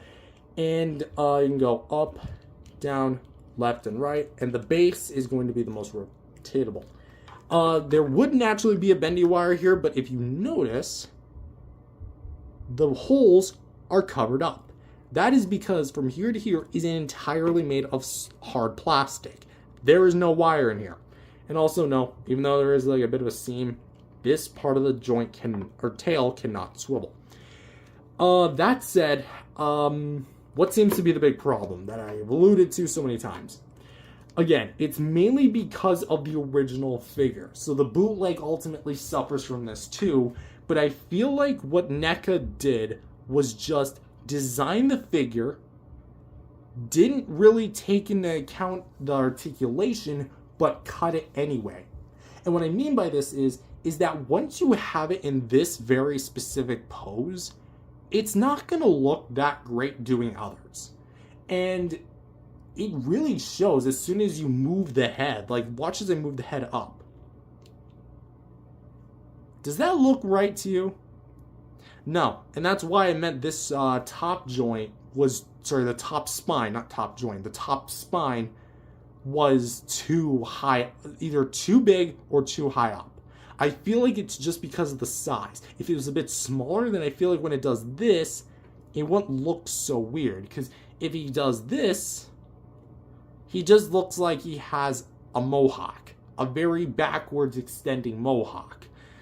That said, it doesn't really lend itself for the articulation. And while you could say, oh, well, all NECA Godzillas are like that, when I pose my NECA Godzilla 2014, which I do have on my person, I can actually get him into lots of fun, expressive poses, and it will look at least natural or fluid.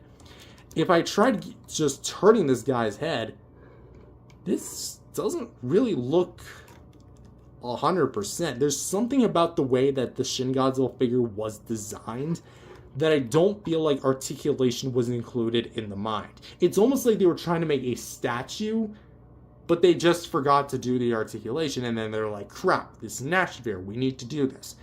So you can't really use a lot of it. So for articulation, I'm sorry, but you do get a fair amount, but I'm going to give this guy a 7 out of 10 for articulation. Not bad, but for the joints you do get, it's a little iffy.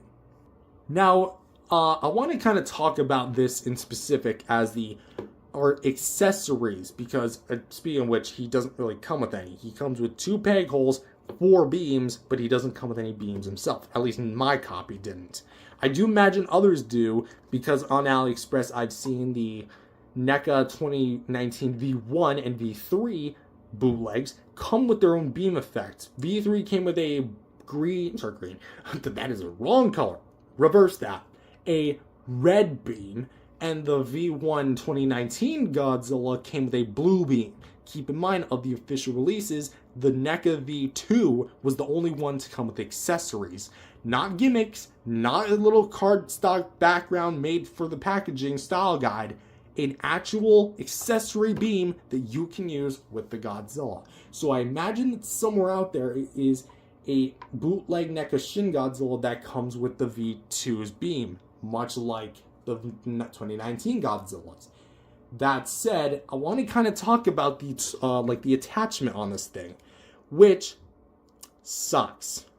What I mean by that is this, in the 10 years I've been collecting Godzillas, to this year, by the way, as of this December, when my collection turns 10 years old, this thing has been the worst of any Godzilla figure or tail I've had to put on. Why? Because I had to get an electric sander. I literally had to trim it down to where it could actually fit. And even then, it wasn't budging. I had to heat it in. I had to boil it in hot water, which is probably why, like, as far as, like, you can see that there's not that much paint inside the socket there and there. But I had to do every method in the freaking book just to get this tail on. It was not fun. But eventually, I did get it on, and it was like, all that effort for a tail.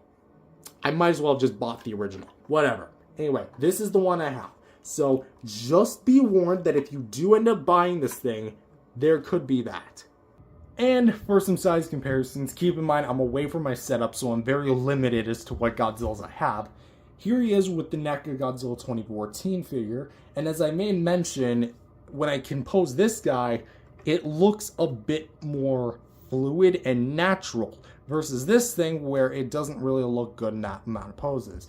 That said, I also forgot to mention the feet are very loose on this thing, and as you can see, it's like impossible for me to actually get this thing.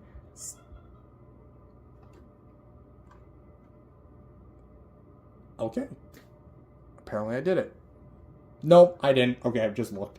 Yeah, it's impossible for me to like get it like this and get it to stand, because as soon as I let go, there you go. So essentially the feet joints you're gonna have to either glue or tighten the hell out of. And for the last size comparison, and the one that I've been hoping to show off for a little while now, as in a few hours, the Playmates. What the hell's wrong with me? The S.H. Monster Arts Space Godzilla. Yes, this is the how do you pronounce that? The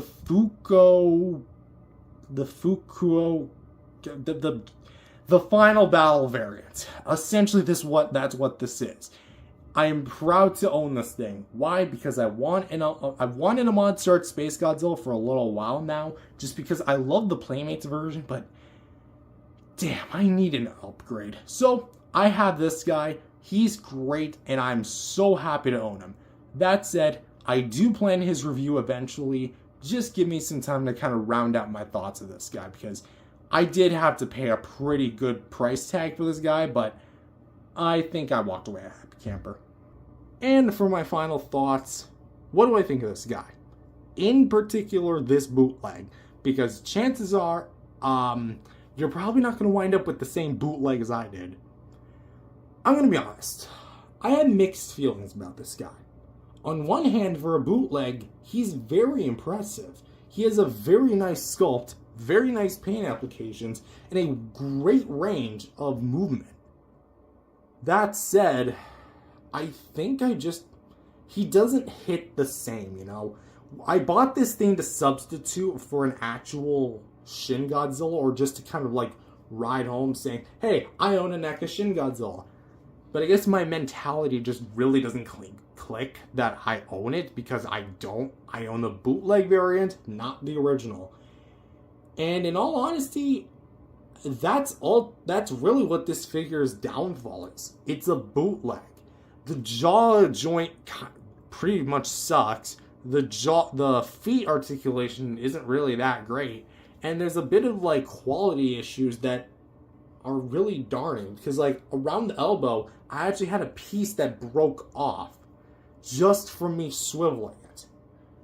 So it's clear that this is just a cheap imitation. I mean, of course, that's what a bootleg is.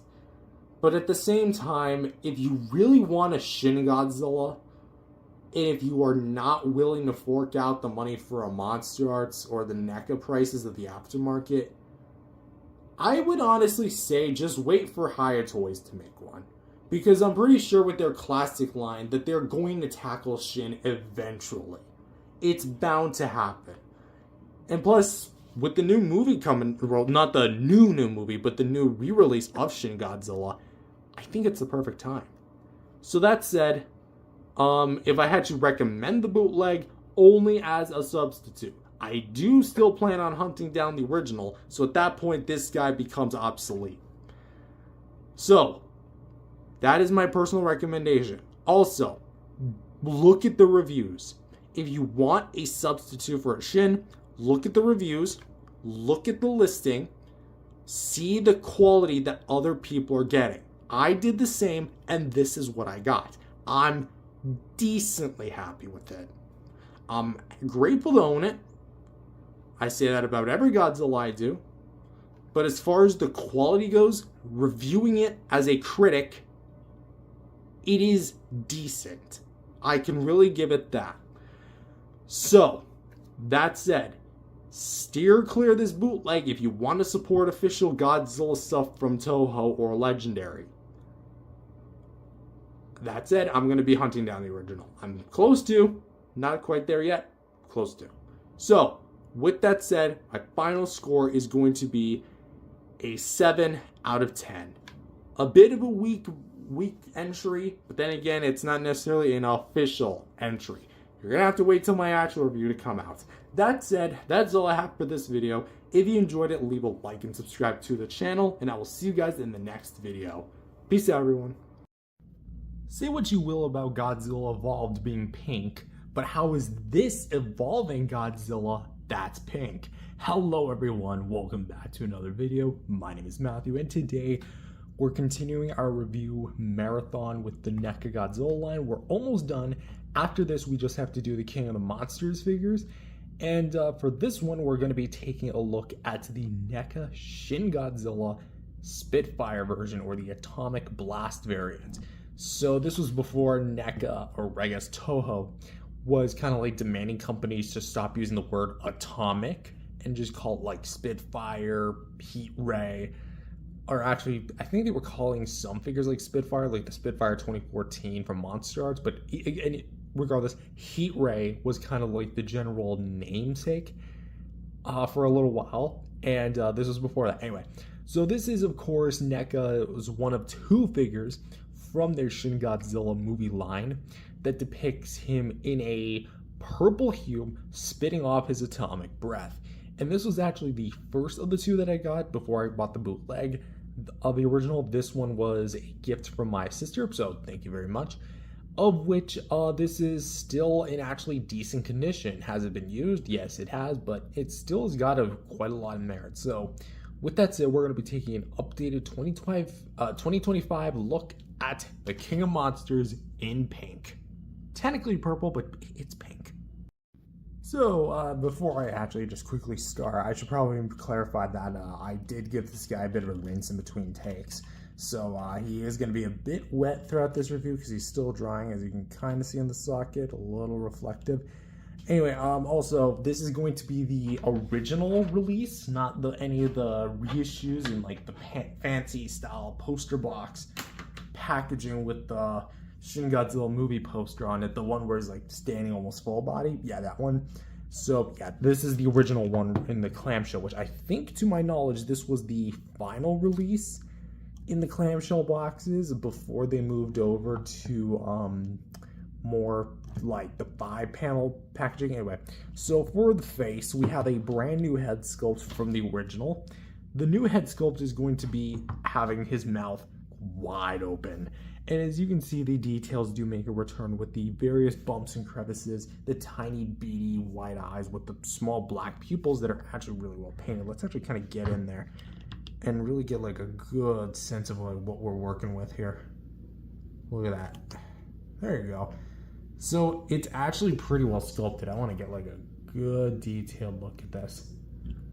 So yeah, we got like a ton of like dry brushing, and that eye's a bit off center, quite a bit. It's kind of funny actually seeing it sculpted in, but yeah, there is that. We have a bit of dry brushing when it comes to the actual face. So of course with the red kind of seeping through the black over spray, and just to kind of extend back outwards. Oh, my throat.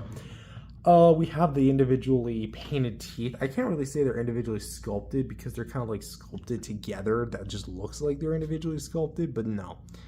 The teeth kind of start right there, and they kind of work their way around throughout the whole head, as you can see, and then the bottom jaw splits into two. And I do want to talk about like the part where like Spitfires on repaints that I've seen on various listings. I did see that it does look quite a bit better than mine.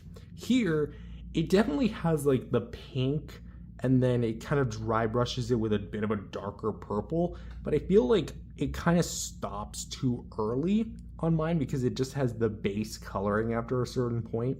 There's a bit of pink, but it just looks more like I don't even know how to call it. It looks like he's eating something. Also, the peg hole, I feel like could have been done a little bit better. It almost looks like he has like a third eyeball, which is a bit iffy. You kind of actually see inside there. It's very much red in there. But yeah, the mouth detail actually does look pretty well nice. Then you do have like a bit of like a magenta, purple to red going on, so that does look really well done. And I do like the triangular look of the actual head shape. Just to kind of move the jaw down because I don't think I really covered a whole lot. There's the bottom of the jaw where it splits. Now for the neck. How to best put this? The neck is very much colorful. It has the purple dorsal plates with the white kind of like base, and then the black tips mixed in with the red at the base of its body, and then of course back to the gills, which are going to be kind of painted a little bit purple. It's a bit sloppy, like half of it here is painted, half of it's not. This section's missing, this whole thing is painted, that section's missing, so on and so forth. So it does look a bit sloppy, especially for NECA's earlier days, because to my knowledge, even like things like the 1954 Godzilla were actually really well painted with its cracks and crevices, but here it just doesn't really look that right. I think same could also be said for the collar, the collarbone. I don't know why I struggle to say collarbone, but you can kind of see that like it kind of is very, very thick. Like there's no substance to it really. All they just really did was take a brush and just kind of goop it on there. You could maybe argue that it was trying to go for like a very glowy illuminating effect, but I feel like the mouth, even though it does dial back on the purple paint a bit than it should, did a much better job than this. And also a bit of mine is missing the paint, so yippee. Also, we do have a bit of nice more wrinklage and detailing and scales, so there are a bit of extra details to work with there, so that's pretty good. Next up, we're actually going to just immediately talk about the dorsal plates. I've got a bit of like an issue with my dorsal plate, like where this back one was like bent right out of the box, and I've had this thing for like at least like 7-8 years, so to this day I still can't get this thing to properly unflex, quote unquote. So I guess I'm stuck with the bent dorsal plate for the rest of my life. Anyway, the dorsal plates could be a bit better because really there's a lot of white space and a lot of purple space. Again, I know reissues definitely fix this problem, but at the same time, for my personal copy, I'm allowed to judge what I have and only what I have. And that said, what I do have isn't necessarily the best. This purple, beautiful. If the whole back was just this purple, I don't think I would be complaining. It has a nice display presence of purple. Like this big chunk, and then these like little dorsal fins back here. Let's actually kind of like wrap it around to the other side. We're going to see a bit more of the purple here. But the problem is the white is just too obvious. Like, it's not really transitioning. It's not really... The base of it, it almost looks like... You know what it looks like? They painted it purple originally, but they had, like, a ton of this white paint, and it, like, seeped through it. That's honestly kind of what it looks like. Again, I know that NECA tried to do, like, an illuminating effect, but honestly, it doesn't really look that great. And the tips of the plates being black really kind of confuses the whole, like, look. Because you'd think if they were, like, illuminating, because keep in mind, Shin Godzilla's almost whole fin illuminates, then this thing would have been applied a little bit better, but it's a little iffy. But the dorsal plate mold is still really well done, and I do dig it. Especially, like, these back plates, and like these more smaller plates, and then of course you have like the sides, the outskirts of the actual dorsal fins. So those are actually done really well. I feel like another thing what I can give this figure is definitely going to be the red accents on the torso and the arms, because the arms, while small, have a lot of rich muscular fiber-like details that just look swollen and very, very withered.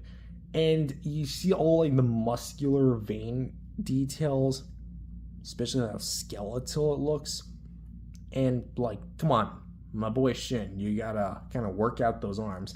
Then again, look who's talking. Anyway, look at the arms just in general, and the claw paint actually looks pretty well applied. Granted, it doesn't have like as much shading as you would expect, but for the size of the arms, I really do dig it. Do we have some like red spots because of the articulation? Yeah, I guess because like they may have missed it, but whatever.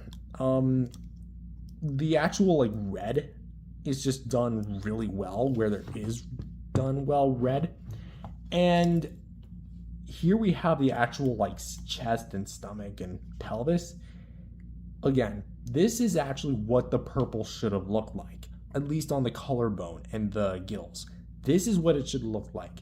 It should have been like more in the gaps and really peering through as if it's like what this thing is glowing and is about to kill you.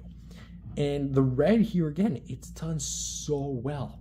A bit of like the side profile where we do get more like the muscular veinature type colorization, as you can see there. For the thighs, Shin Godzilla's big meaty thighs, which yes, they're big here, but they're not as big as I don't think they are in the movie.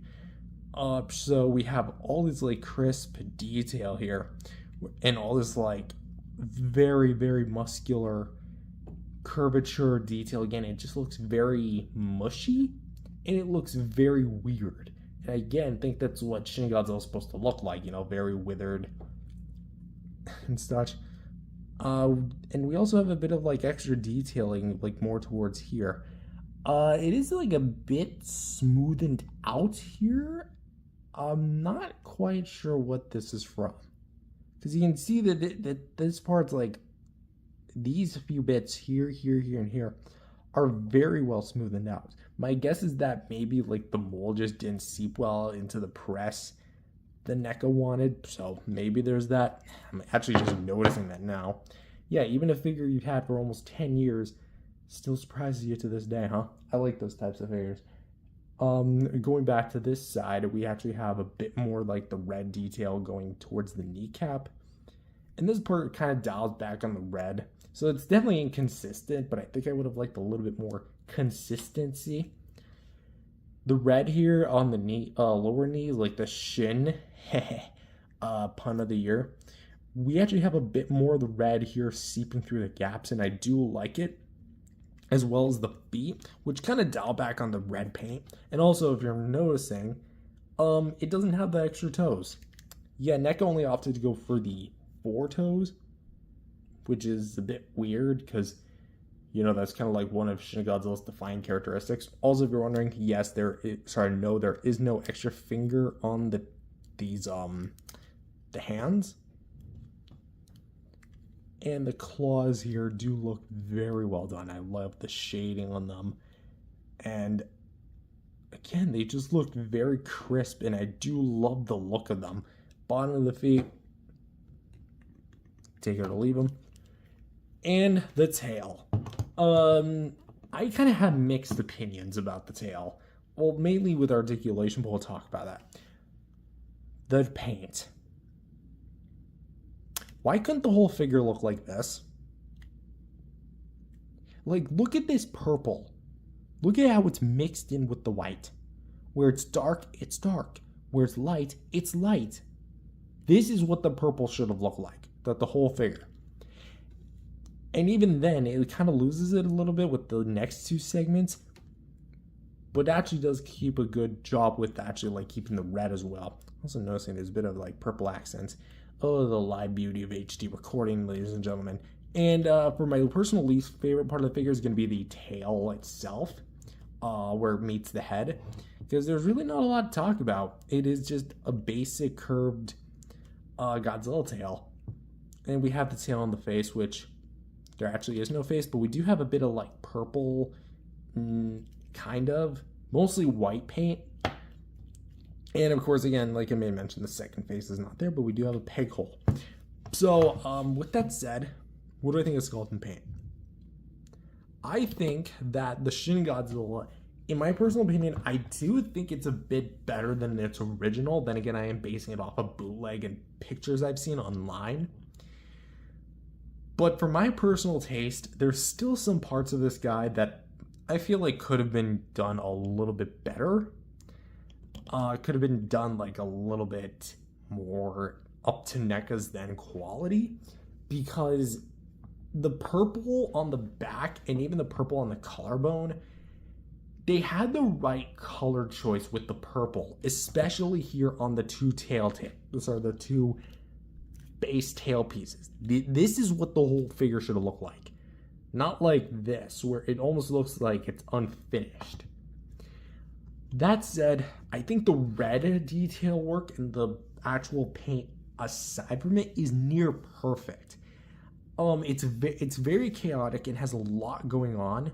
In some ways that's good, some ways it's bad. That applies to this figure too. But if I had to personally give a score, I would say, let's go a 7.5. It's very cool where it's cool. It's not that great where it's not that great. And one piece of it is just not that good in general. But overall, yeah, I've honestly seen worse. So, sculpt and paint, I would say gets a 7.5. Just a quick side note, is anyone gonna go see the Shin Godzilla re-release? Yeah, it's happening next month in August. Let's move if you are, much like the next segment, which is articulation. Now, for the first time in NECA Godzilla history, and to my knowledge, I think the only time, we don't actually have a jaw hinge. We have a big split jaw, obviously, because it's all one sculpt to accommodate the beam. But we can actually get a pretty good rotation as well as a side to side.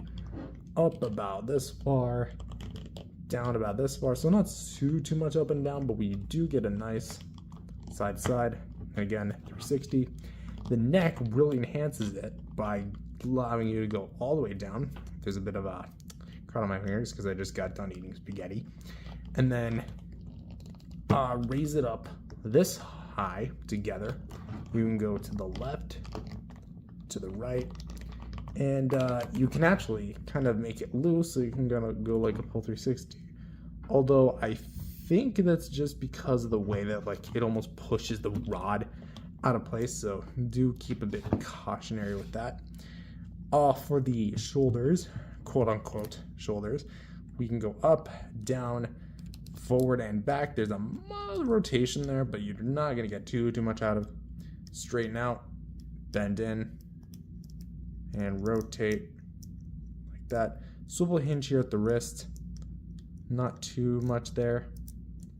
I hope it's not broken. Okay, good. It was kind of loose, like in the peg there for a sec. We have a ball joint here at the waist, so not too much movement. You can go a little side to side. Mild tilt, mild back and forth. Again, it's very mild, and even if you could, the rubber fins would scrape up against each other, so do keep in mind of that. The legs, we can go kind of out to the side a bit.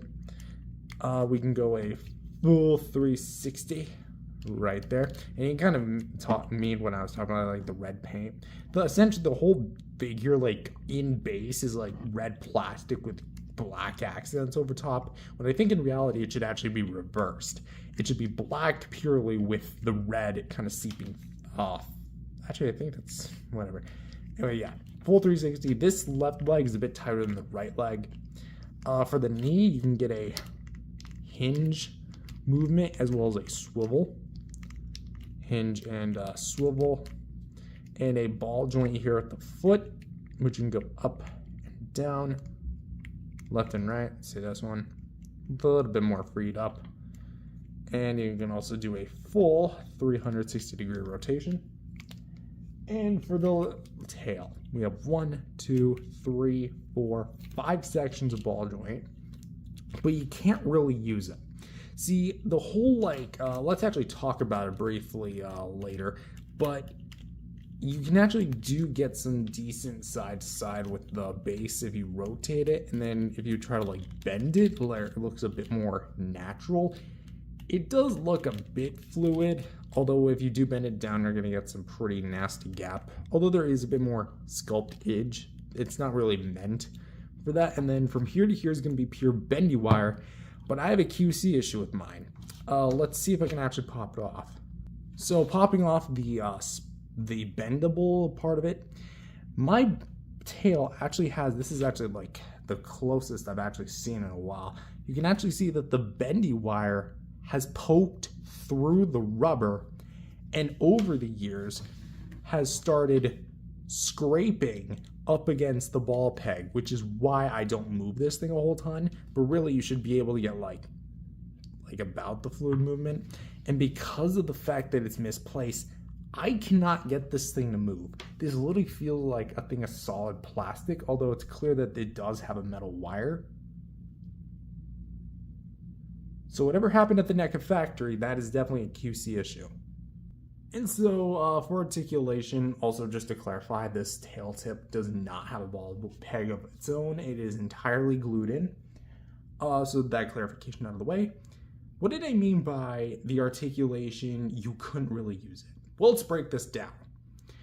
The articulation, technically speaking, it has a lot of joints.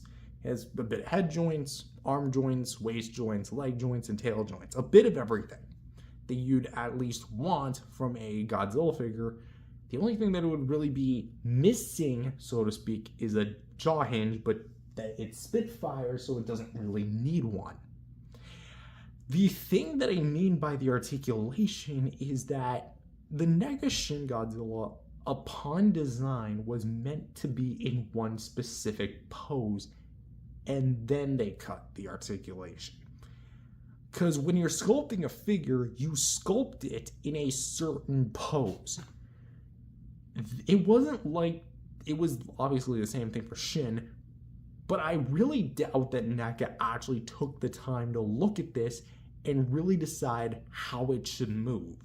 Because that's the problem here. The tail especially is evidence of it, because it breaks away and it's pre-posed. Yes, Shin Godzilla's tail does look like this in a neutral stance, but I feel like if NECA really wanted to give this thing the maximum treatment as far as the articulation is concerned, the tail would have had to be like, maybe a bit like flat on the ground, then they made the articulation cuts and engineered it in a better way than just this, where you're basically forced to keep upright like this for the entirety. And also that's another thing, mine kind of has a tendency to droop, so yay. That's not necessarily a fault on NECA's, it's more like maybe my own my own problem over the years. But that said, I'll say that you can get some nice poses like of the head, like maybe shooting the beam upward to the sky, or maybe having him bent over a bit. But as it stands, you can't really use a lot of the movement, especially since Shin Godzilla is a rather static creature. Doesn't really make a whole lot of sense in the grand scheme of things as well. So for articulation, I'm going to give this thing a 7 out of 10. Good articulation, but you can't really use a lot of it without it looking awkward. Next up is accessories. What's a bit of Godzilla? Spitfire versions with a bit of firepower, huh?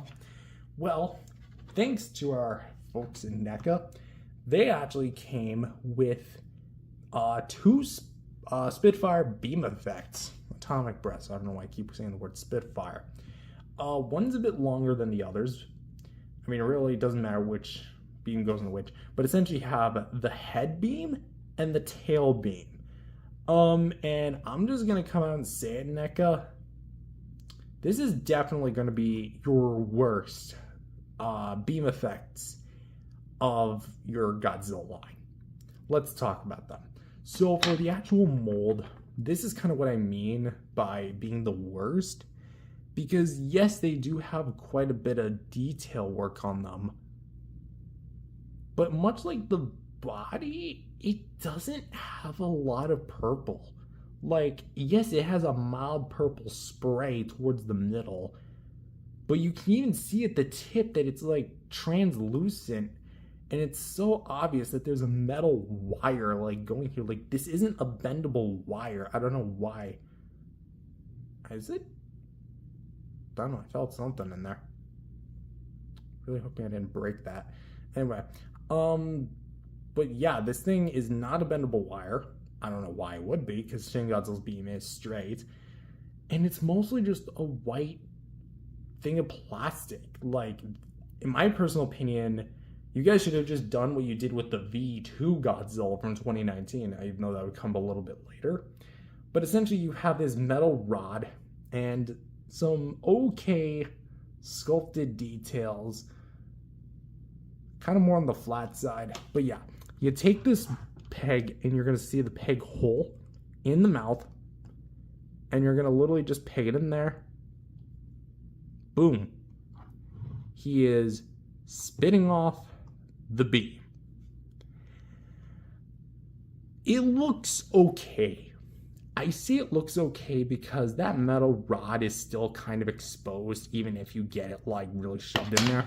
Also, if you're wondering what this like piece of glue is, it's literally just that, it's glue.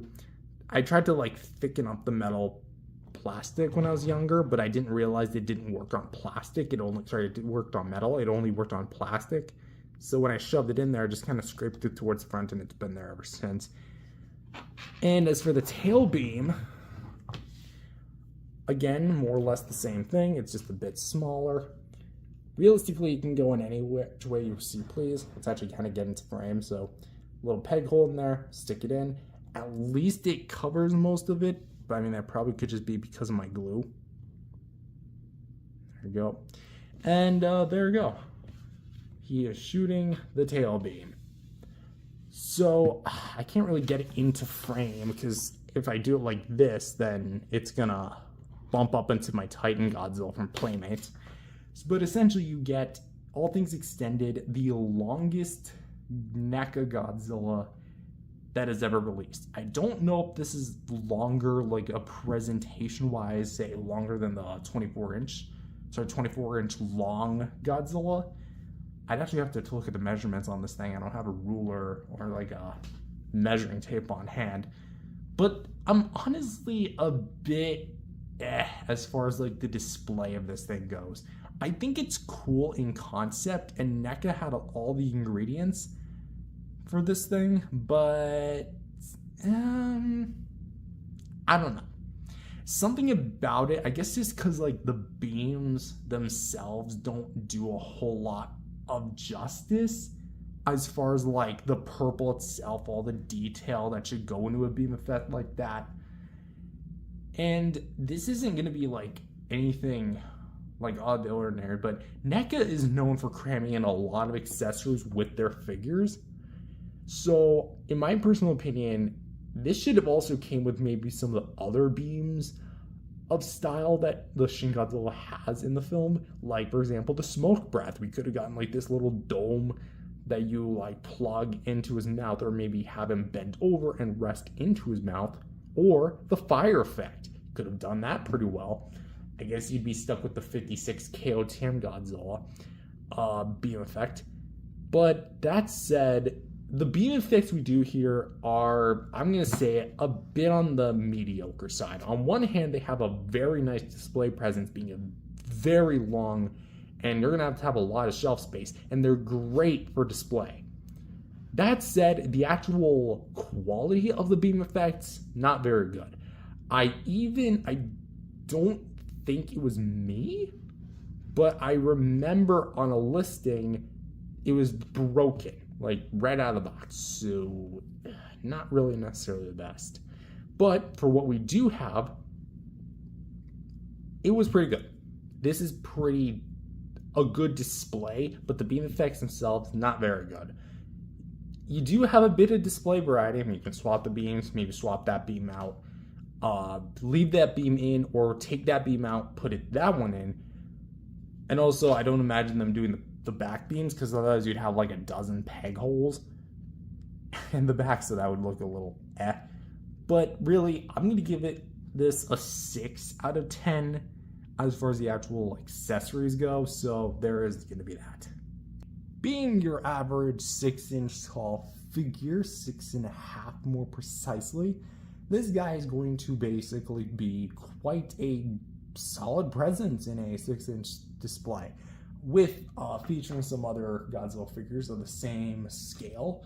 Here he is with the Bandai MMS Shin Godzilla, the original release, I should clarify, and the next review in the NECA line, the NECA Godzilla 2019 V1 from Godzilla King of the Monsters. And for some other size comparisons, here he is with the Toys Exquisite Basic Godzilla 2014, my latest figure, actually now technically, so to speak. I mean, technically, yes, my newest figure, because I did order those, the Lamp and the Biollante MMS figure before I got this guy, but I opened them when I came back, so whatever. Really define newest for me. And the Diamond Select Toys Bust Bank Godzilla 1989 from Godzilla vs. Biollante, or as you longtime channel viewers know him as, Derpy Godzilla.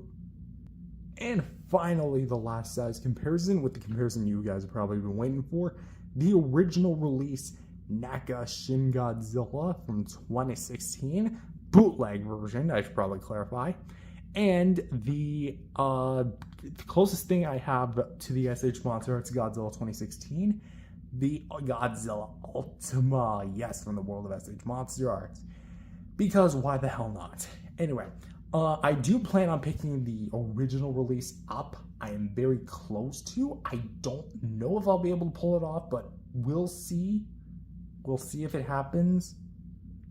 Then at this point, let's close this out. And so for my final thoughts, for the final, not chronological as far as timeline is concerned, but the last Toho Godzilla chronological film-wise goes, this was, or from NECA, I should probably clarify, this was a pretty way to kind of end it off.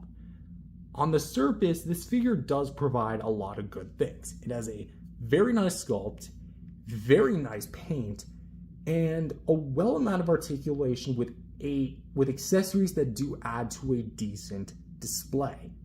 That said, the articulation is kind of damned because this thing was mainly designed to be in one super specific pose, then given articulation at probably like, it's almost as if NECA was planning a whole new Godzilla line with statues.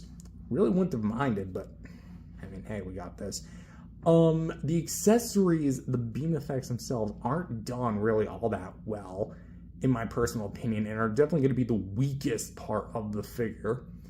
And there are some parts of the figure I feel like could be a little bit better sculpted or painted, and even for NECA during that time, I don't know, there's just something like this looks a bit iffy, the mouth looks a bit iffy some places, and that peg hole, like, my god, there had to have been a better way, because it literally looks like an eyeball or a butthole in the mouth. Anyway, This is definitely going to be, again, the weaker of NECA's Godzilla releases for 2016, but it's definitely going to be a lot more expansive. So, in my personal opinion, I would just suggest get both of them. Resale, from what I'm looking at, ranges from about $40 to $60 on eBay before shipping. So, if you find one that's not a bootleg and it actually in somewhat mint condition, used condition, fair condition, has both the accessories, pick it up. It's a pretty nice of purchase. And I mean, it's that, or you shell out like $300, $400, or you try to get your kidney donated just so you can wrangle up the money to get that Monster Arts variant, Fourth Awakening version. Anyway, that's all I have for this video. If you enjoyed it, leave a like, subscribe to the channel, and I will see you guys in the next review, which is going to be the final film of the NECA Godzilla review line for 2025. See you guys later. Peace out, everyone.